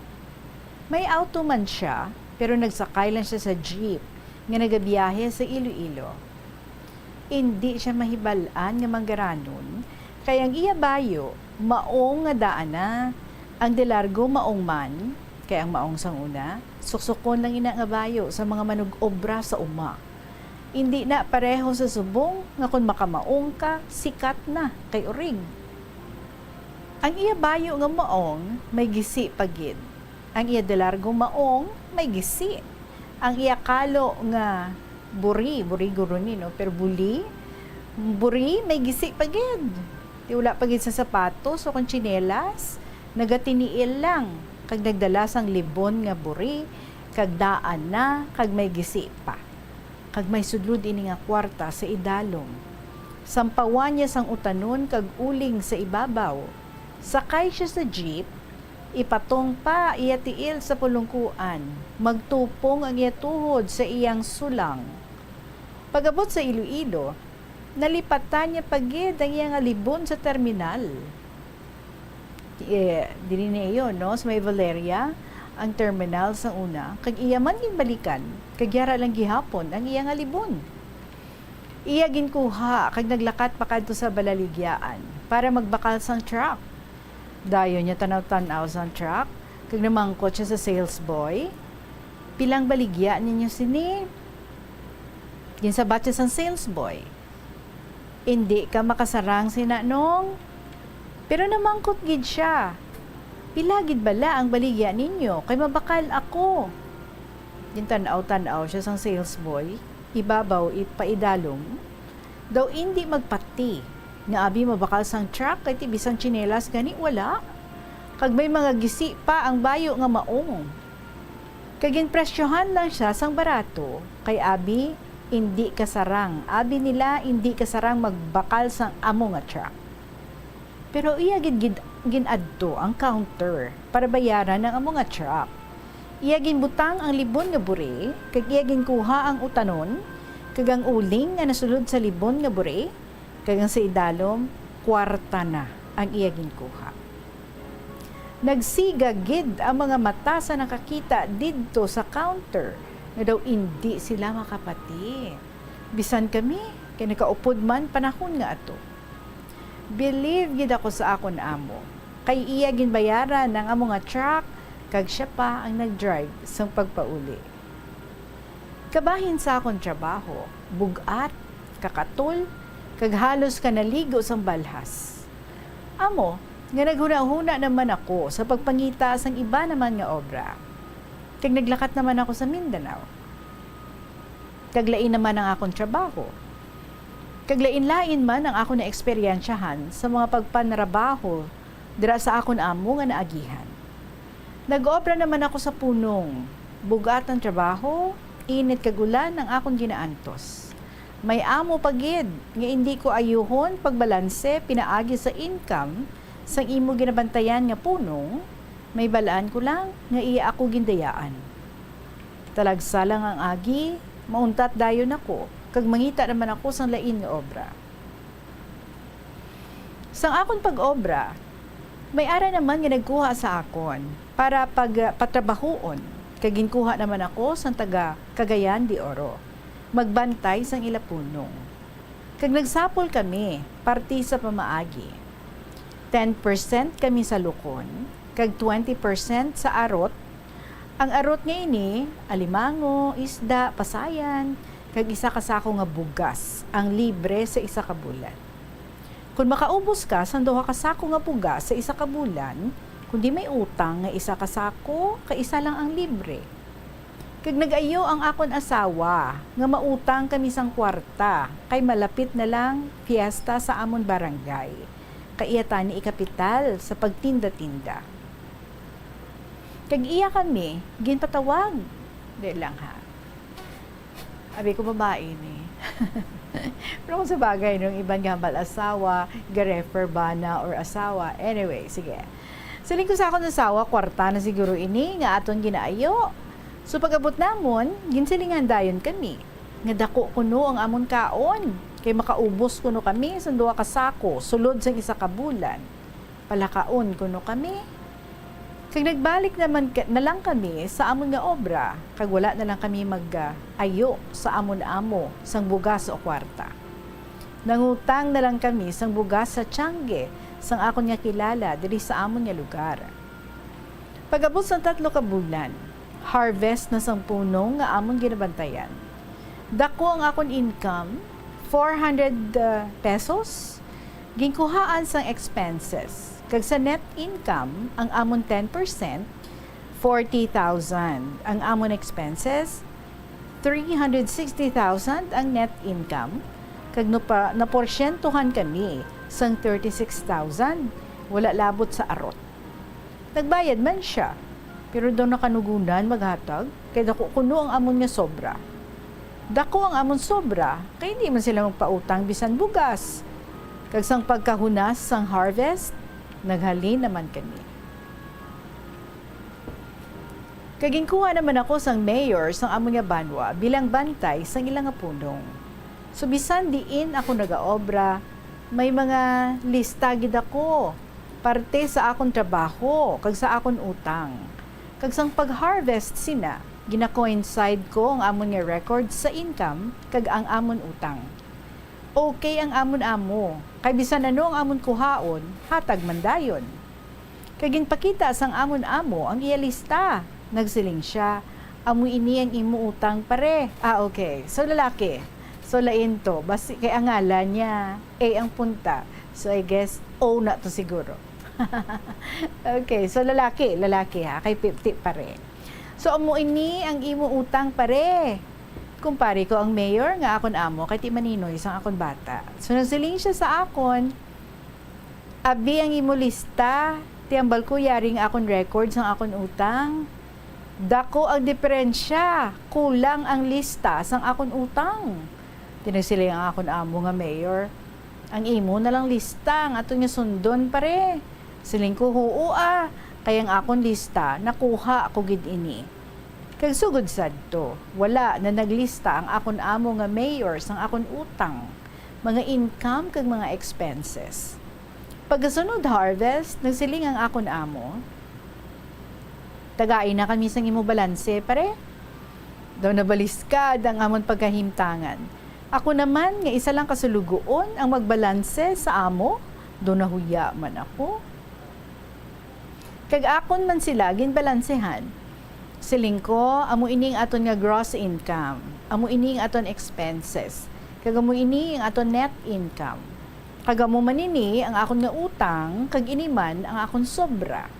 Kag dayon na lang sila magbayad sa akon sobra nga wala duha-duha. Maayo gid ang akon amo, kag didto gid ako nagdugay sang pagtrabaho sa ila. Tungod sang kadugay, gusto ko man nga magpahuway, hindi tani sila magsugot nga maguntat ako, kag sa subong, wala na sila mag-operate sang ilang nga punong, kaya wala sila sa masaligan. Kaya ang fish pond nga obra, hindi gid kamayansahan. Kung ang imo bantay, balahibuon ang kamot. Lupig pa ang tagiya. Kung hilabtano ng bantay, daog pa ang tagiya. Ang iban gani, ilabi na kung layo ang ilaamo, una-unahon sang harvest, ang sobra na lang ang iya sang amo. Kuhaan pagid sang 10% sang bantay. Kag naghali naman ako sa Tangub City, kag nag-entra naman ako sang obra sa construction. Riprap sa suba, hindi ako anad sa sininga obra.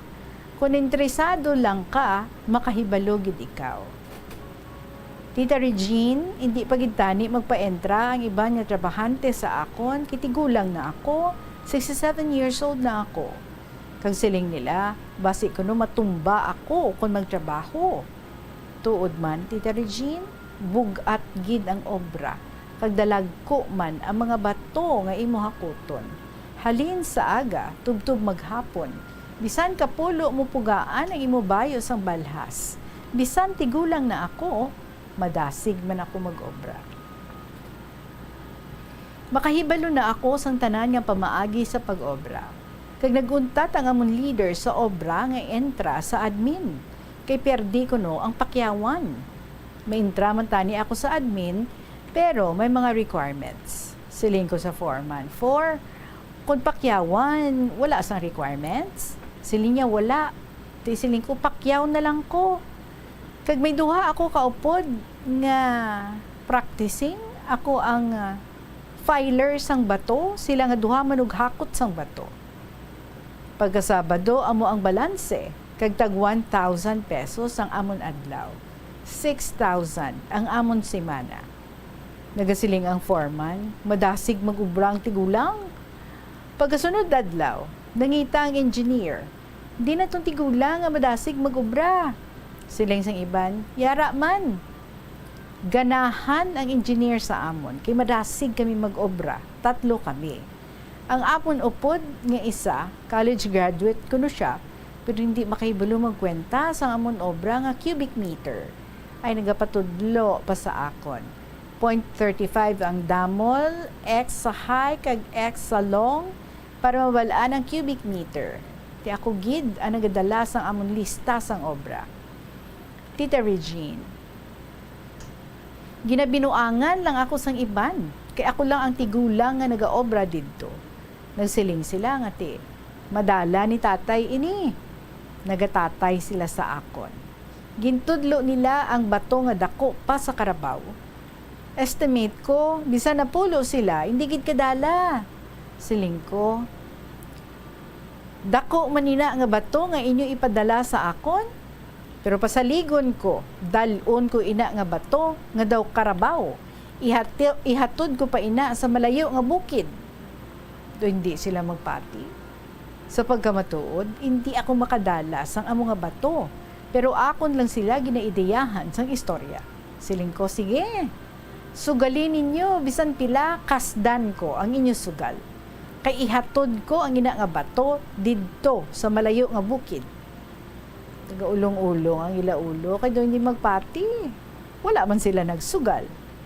Ako na lang sila ginsilingan. Sige, iduhol ninyo sa akon abaga. Hindi maganing sila makadaog na pulo. Siling ko, kung maduhol ninyo sa akon abaga, akon ihatod sa malayo nga bukid. Nagkadlaw na lang sila. Siling ko, Ako, manang inyo binuangan, junior lang kamo, senior na ako. Nagapakadto pa lang kamo, ay nagapauli na ako. So, diri na lang ko tubang akon kaagi sa akon panarabaho, nga hindi ko gid malipatan, kaya hindi pa mandugay nga kaagi, kag daw sa kahapon lamang. Tita Regine, sorry gid sa akon sulat. Siguro nabudlayan ka sa pagbasa. Kay nagakurog ng akon kamot. God bless and more power to your program. Kahapon lamang. Thank you. And good afternoon. Your sender, RT Style.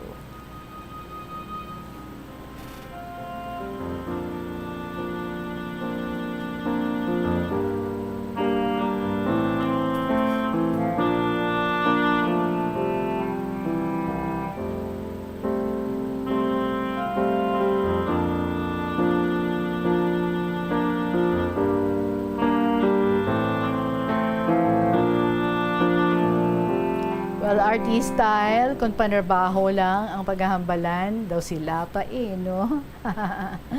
Experience is the best capital. Hindi ba? Paano kanila sila nga maonsihan kay te sa eksperyensya, hindi kagid nila malabawan. Di ba la? Thank you so much, Gidha, for taking the time para nga mag-share diri sa kahapon lamang program. And base may mga ibang kapagidira, nga mga madumduman, nga mga naagyan mo sa imong pagpangabuhi, you can share again your story. Salamat, Gid! It is now 39 minutes after 2 o'clock. Magapanubalik ang KLP. Pagkatapos, ang pinaka-importante nga mga pahibalo. The Farmers Bazaar, your traditional public market with the touch of Plasuelados, ang isa ka lugar nga gintukod sa tion kag sa kasagsagan sa COVID-19 pandemic nga may tinutuyo nga maghatag sa imo sang safe marketing experience. Subong nga ang COVID-19 hindi nagidman dako nga pamahog kag nagapakadto na kita sa next normal. Rest assured nga ang Farmers Bazaar will further evolve agud nga magpadayon sa paghatag sa inyo sing satisfying marketing experience. The Farmers Bazaar. Sa lower level, tara na pahamtang ang fish, poultry kag meat section para naman sa inyo mga kinahanglanon nga prutas, utang kag iban pa, magbisita sa upper level, pinaagi sa paggamit sa hagdanan o kon sa pagkadto direkta sa parking lot. The Farmers Bazaar, your traditional public market with the touch of Plasuelados. Kadungan sang pagtigulang nagataas man ang risgo sang vitamin deficiencies nga nagatugas sang physical kag emotional changes. Santo sa isa ka scientific study, ang B vitamins ang importante agud nga mag-function ang body cells nga nagabulig sa metabolism, paghimo sang bago nga blood cells kag nagabulig sa pag-maintain sang healthy skin cells, brain cells kag body tissues. Magluwa sa supplements, lakip sa mga pagkaon nga bastante sa vitamins sa moang karne, whole grains, prutas, gatas, cheese kag mga ulutanon. Mga kabombo nga motorista, yari ang mga pamaagi agud makatipid ka sa gatong. Ipasiguro nga yara permi sa maayong nga kondisyon ang imo salakyan. Check yara ang imo nga goma kag siguraduha nga yara sa husto nga tire pressure. Likawan nga naka-idle ang makina sang imo salakyan bangod nagakonsumo ini sang gatong. Buksi ang bintana sang imo salakyan kag magamit lamang sang aircon kung kinahanglan. Kag pakamaayuha nga mag-commute na lang o kung maglakat-lakat kung malapit man lang ang imo kadtuan. Likawan ang aggressive driving kag padalaga ang imo salakyan sa husto lamang nga kadasigon. Paano ipabilin nga matinlo ang ginakaon nga mga prutas kag utan? Dapat nga regular ang paghugas sang kamot nga may habon sa sulod sang 20 segundos bag-o kag pagkatapos mag-uyat sang anuman nga butang. Hugasan sa maayo mga prutas kag utan gamit ang tubig bago ini kaunon o kun isimpon sa ginaluto nga pagkaon. Likawan nga maggamit sang habon o kun bleach o kun anuman nga kemikal sa paghugas sa mga ini. Lutuon sa maayo ang mga utan agud mapatay ang mga mikrobyo nga nagatapik diri. Kung ikaw may ubo o kung sipon, mas maayo nga itugyan na lang sa iban nga miyembro sang pamilya ang paghanda sang pagkaon agud malikawan ng cross-contamination. Ini nga pahanumdom ang ginadulong sa imo sang the #1 and most trusted radio network in the country, Bombo Radio Philippines. Basta Radio! Bombo! Yari ang masunod nga mga energy safety tips agud maging safe ang tanan. Sa tion sang bagyo, Kung may anunsyo na nga storm warning, mag-charge na sa mga cellphone, emergency light, kagiban pa nga mga device, bangod mahimo nga madula ang kuryente. Likawan ang paggamit sa mga appliances kung may bagyo. Sa pagpamati sang balita, mas maayo nga magamit sa battery nga radyo. Kung ginalauman ang pagbaha sa inyong lugar, mas maayo nga i-off gilayon ang main switch kag circuit breaker. Agod malikawan ang disgrasya kag pagkaguba sini. Magtipid sa paggamit sang kuryente, pinaagi sa mga masunod. Maggamit sa mga energy-efficient nga bumbilya, kaangay sang compact fluorescent bulbs ukon LED lights, imbis nga incandescent bulbs. Patsyo ng mga suga nga wala ginagamit. Tingbon ang mga bayo sa pagpamlansya. Himuon ang pagpamlansya isa lamang kabes sa isa ka semana. Buksan ang inyo bintana agud makasulod ang preska nga hangin kag silak sang adlaw sa sulod sang balay agud malimitahan ang paggamit sang electric fan kag suga. Ang pinakadumaan na nga international business organization sa Pilipinas amo ang Iloilo International Chamber of Commerce nga gintukod sang Ilonggo nga si Don Esteban de la Rama sadtong 1924. Si De la Rama nagserbi nga general sang panahon sang Philippine Revolution kag nangin senador sang pungsod halin sang 1941 tubtob 1947. Sang 1923, gintukod ni De la Rama ang Panay Electric Company. Magluwas sa interes sa industriya sang kalamay kag kuryente, gintukod man sang ila kompanya ang De la Rama Steamship Company Incorporated sa Iloilo nga mo ang nagbiyahe sa Iloilo kag Negros. Ang duwa sini ka barko nga Don Esteban kag Don Isidro ang ginpasad pa sang Frederick Krupp Germania Shipyard sa Kiel sadtong 1939 kag gingamit bilang troop transport para sa US Armed Forces sa Pacific Theater sang World War II. Masami bala nga nagabiring ang imutiil? Suno kay Dr. John Hubert Pua, isa ka orthopedic surgeon, masami nga mabatyagan ang cramps sa idalom nga parte sang lawas. Apang mas delikado kung masami mo ining mabatyagan sa ibabaw nga parte sang imulawas, kaangay sang kamot, bangod posible ini nga palatandaan sang mas malala nga balatian, kaangay sang sakit sa tagipusoon, diabetes, kag hypothyroidism. Nagpanugyan ang doktor nga ang pinaka-epektibo nga solusyon sa cramps amo ang stretching exercise tubtob madula ang pagbiring. Nagasala ka bala sa imo nga tulunan kag daw hindi ka makahibalo kung ano ang imo nga unahon? Kung magtuon ikaw, siguraduhang anay nga nakakaon ikaw sang maayo, agud nga maka-function ang imo nga utok. Kung gusto mo ang snacks, siguraduhan man nga na-preparar na ini antes pa man ang imo study time. Bangod basi, mawili ikaw sa pagkuti sang imo nga pagkaon kag ma-distract ikaw sa imo nga tulunan. Siguraduhan man nga tapos na ang imo nga olobrahon sa sulod sang balay para nga makalikaw sa interruption kag para sigurado naman nga maka-relax ikaw kung matapos mo na ang pag-review. Ini nga pahanumdom ang ginadulong sa imo sang the #1 and most trusted radio network in the country, Bombo Radio Philippines. Basta Radio! Bombo!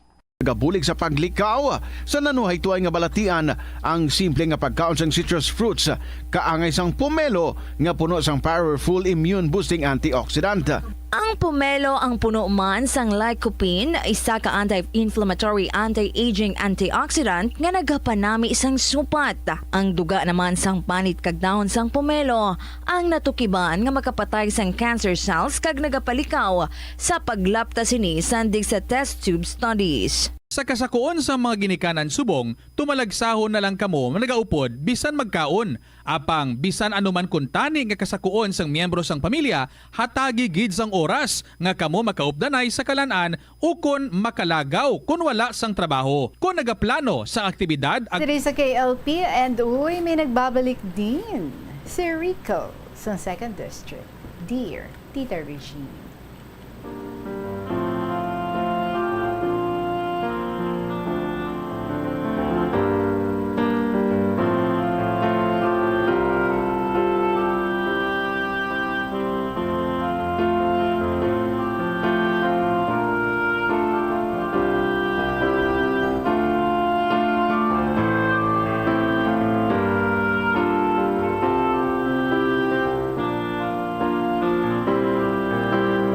Hapon gid sa imo tita, sa mga staff sa Bombo Radio, kag syempre sa mga very active and dynamic KLP senders and listeners nga miss na miss ko na gid. Masobra man isa ka bulan nga absent ako tita, ano abi kay naguba ang akon nga radyo. after sang kasalan sang akon brother nga si 30. And fortunately, nag-andar liwat ini sang September 27. That's why nagbalik naman ang akon appetite sa pagsulat sa mga unforgettable experiences sa kabuhi. Bale, nasubaybayan ko, Tita Reg, ang story ni senior citizen sang ligad. Ay, kaluoy magali sa senior citizen sang una, Tita Regino. But he is very brave and resilient nga maatubang ang amuto nga mga eksperyensya sang kabuhi. And now, he is sharing these stories to us, mga classmates ko sa kahanginan, para makuhaan man naton sang leksyon. Learnings and ideas kung paano i-deal ang mga challenges sa kabuhi and to be grateful. Amo man nina ang iyang luyag nga i-impart sa aton. Gani kun kamo dira ha, kung ano man ang mga pinagdadaanan nga ginaatubang niyo subong, hindi gid magduwa-duwa nga isulat ina kay ipadala diri sa kahapon lamang program para somehow magmagan man ang imong pamatyagan kag mapamatian mo man ang mga makapaumpaw abaw nga mga laygay ni Tita Regine. Well, anyway, Tita, yari naman ako para mag-share ng experiences ko sa boarding house. Sang first year college pa lang ako. Sa mga tion nga mahuloyon pa ako, kag inosente pa sa mga hinaras-haras. So, yari ang akong nga pagsaysay. Sa boarding house, Tita, balibalay gid dinhi nga may 4 ka kwarto, 2 sa first floor, 2 man sa second floor, nga kung sa diin, ara kami nga 4 naga-board. Puro first year students kami tanan. Ang 2 ko kaupod, puro matutom. Sila amo sanday Berto kag Tonyo. While ako kag si Leo, mag-classmates. Kag okay lang sa pagtuon, no pressure. Ang kaingod namon nga kwarto, dira naga-board ang mga tinawo sa isa ka bake shop. 2 sila. Ang isa nga si Nardo, mataas, maputi, kagwapo. Sa first floor, Tita, didto yan nag-estar ang pamilya sang tag-iya. May libayon ang landlady, nga ang angalan amo si Sanchay. Second year high school ini siya. Ini si Berto, Tita. Kada magbalik sa boarding house, halin sa ilang balay sa bukid, may dalay ni siya, damo nga mga fruits. Tapos kinapangtago niya ini sa kung diin-diin lang. May ara sa iya closet, sa kaldero, sa idalom sa lamesa.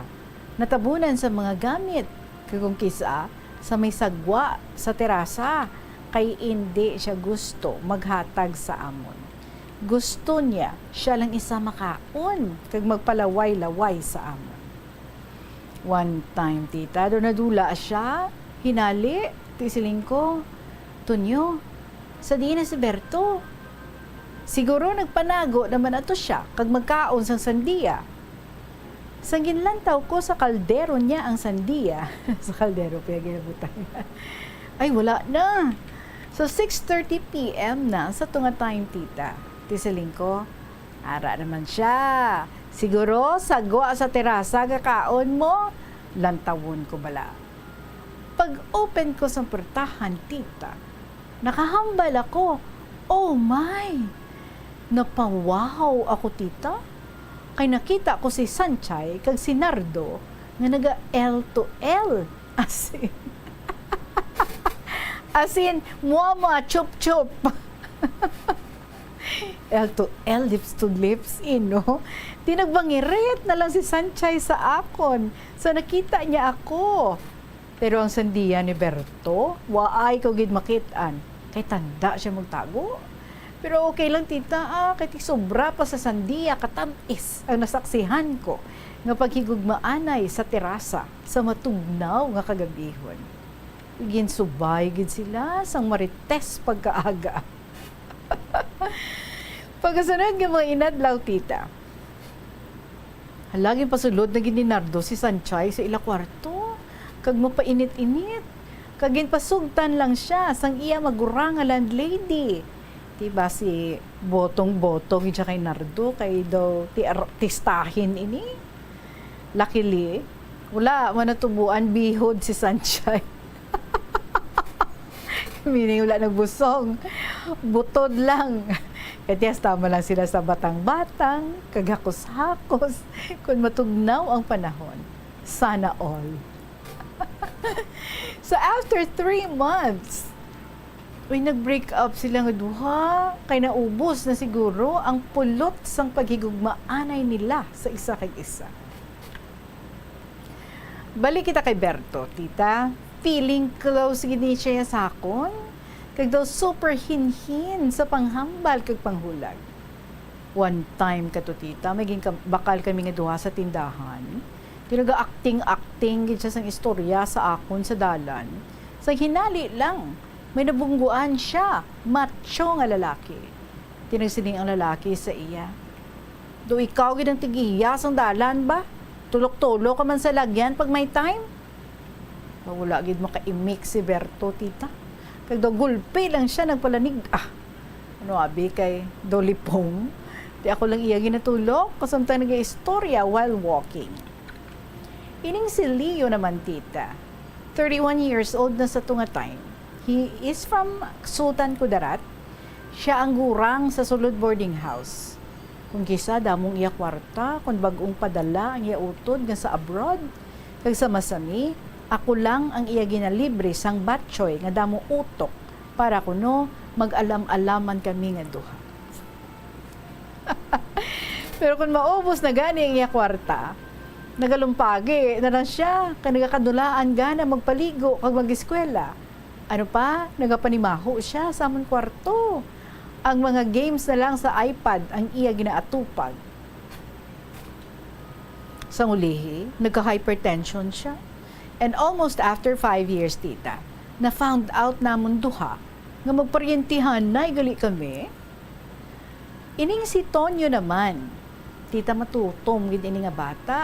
Every morning, ginadugsing ka ginakumo-kumo ni Leo ang iya birdie. Kay permi lang kuno nagabayang magiliw kung magbugtaw. Kay ingoday sila duha. Ti permi man ka panilag si Tonyo sang amon mga sudan. Sila niya sa akon. Mani naman ang sudan mo re. Dugang alam mo na no? Kano abitita kay kisa low budget gid man kami. Ang sardinas, ba hindi man na makaluwa sa mga mata ni Tonyo. Sila niya na sa akon ay, ano na rin ang sudan mo? Do kaina pa man asang aga? Katatlo mo gid ang sudan nun, ang isa kalata? Do kaangay lang ang 64 pesos ang budget sa pagkaon everyday, titay, no? Pero kung kisa ginatingob man namon amon kwarta, kag ibakal sang sudan para everybody happy. May bata kato sa compound, nga ang ngalan amo si JJ, grade 7. May tiyanggi ni sila sa atubang lang sa boarding house. Kag si Ami ang nagabantay nga iya nanay. One time kato tita, gamian lang ako matampuyungan. Sang magsirom na sa to ang palibot, nagpanaog ako kay may baklon sagwa. Sa pagbukas ko sang portahan, timing man, nga ara sagwa si Ami nga nagapaning hawak. Kay masulod man kuntani kag magmarites. So nakita niya ako, nagsiling siya, "Hoy JJ, ding ka naman matirik, karon tok apanta." Wala na lang ako maghulag, tita, nga do istatwa, kag nagtulukay kami duha. So na malulungan niya ako, nagsiling siya, ay, Rico, ikaw gali, babi ko si JJ, my son. Hehe, sorry. So may bata man sa to, ang amon landlady nga si John, grade 2 pupil. Kag tama, ini kapalak-palakan, kag very energetic. One day, isang umaga, sang wala pa magbutlak si Haring Adlaw. Tulog pa kami nga mga boarders sa second floor. Nagsinggit si John sa idalom nga, sunog! Babi mo, Tita Regine, grabe ang pagbungkara si Nardo sa piyak ng kwarto. Kag nagsarurot pa idalom sa hagdanan. Naghahapo-hapo ngid siya, kag natingala. Di wala man sunog sa idalom. Tapos nagpamangkot siya sa landlord. To, nagsinggit kay ina si Jan sang sunog. Do wala man sunog. Ha? Wala sunog Ay katuntugid nga bata na ay. Ano abi, kay may narumpag diri nga bahin sang kisami, kay may anay. Ay, kami sa piya kwarto, tita, nag-inutoy isang kadlaw. Kay aga pa, may false alarm. Or, it's a prank. ate. Hasta na lang diri anay, ako tita. Kasunod naman ang iban. Thank you for reading my story. God bless everyone. Rico, sa 2nd District.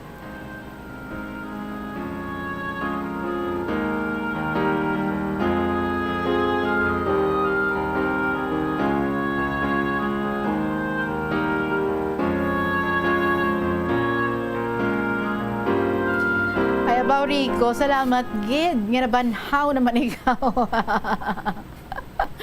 Napakadlaw, napayuhom, napaharakhak mo na naman kami sa sininga hapon. Di dapat hindi ka na maguntat ha. Keep on sending mga comedy, mga stories. Parang umiti. Tutuod, hindi tayo enjoy yun, ng mga istorya, makahatag, makapalamho sa aton. Makahatag sa aton laughter. O, diba? Laughter is the best medicine sa mga iban. Dira ba si ma-depress na gid, no? Diba, once magbatian mga istorya diri ni Rico, imbes na ma-depress, kundi maharakhak na lang. Sige, Rick, ha? Thank you so much, gid, ha? Tinan-stop na, ha? Nga pag-share liwat sa mga stories diri sa KLP. Salamat, gid! Kag sa inyo mga istorya dira mga kabombo, I would be waiting for your very interesting stories. You can email ang inyong mga istorya sa bombo_iloilo@bomboradio.info or sa gihapon ginasulat ninyo, pwede gid. Ipadala nyo lang dayon. Sa kahapon lamang program, DYFM, Bombo Radio, Iloilo, Sky City Tower, Mapa Street, Iloilo City. Sa kay Nening galing aton nga winner last Saturday, Neng, lapit na lang Sabado. May interview ako sa imo ha.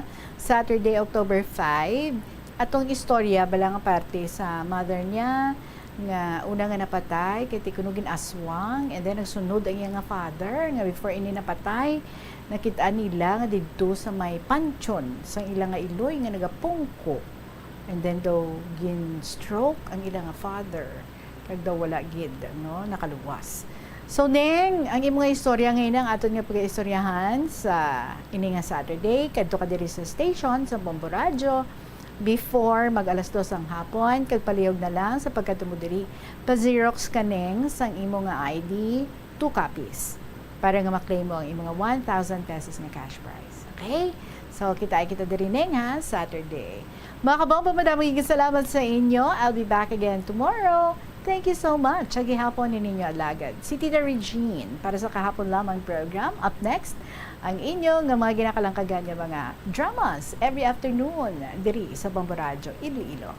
Tuyang Ermitanya, Provincial Jail, and Dear Diary. Maraming salamat sa inyo. See you again tomorrow. Good afternoon and God bless.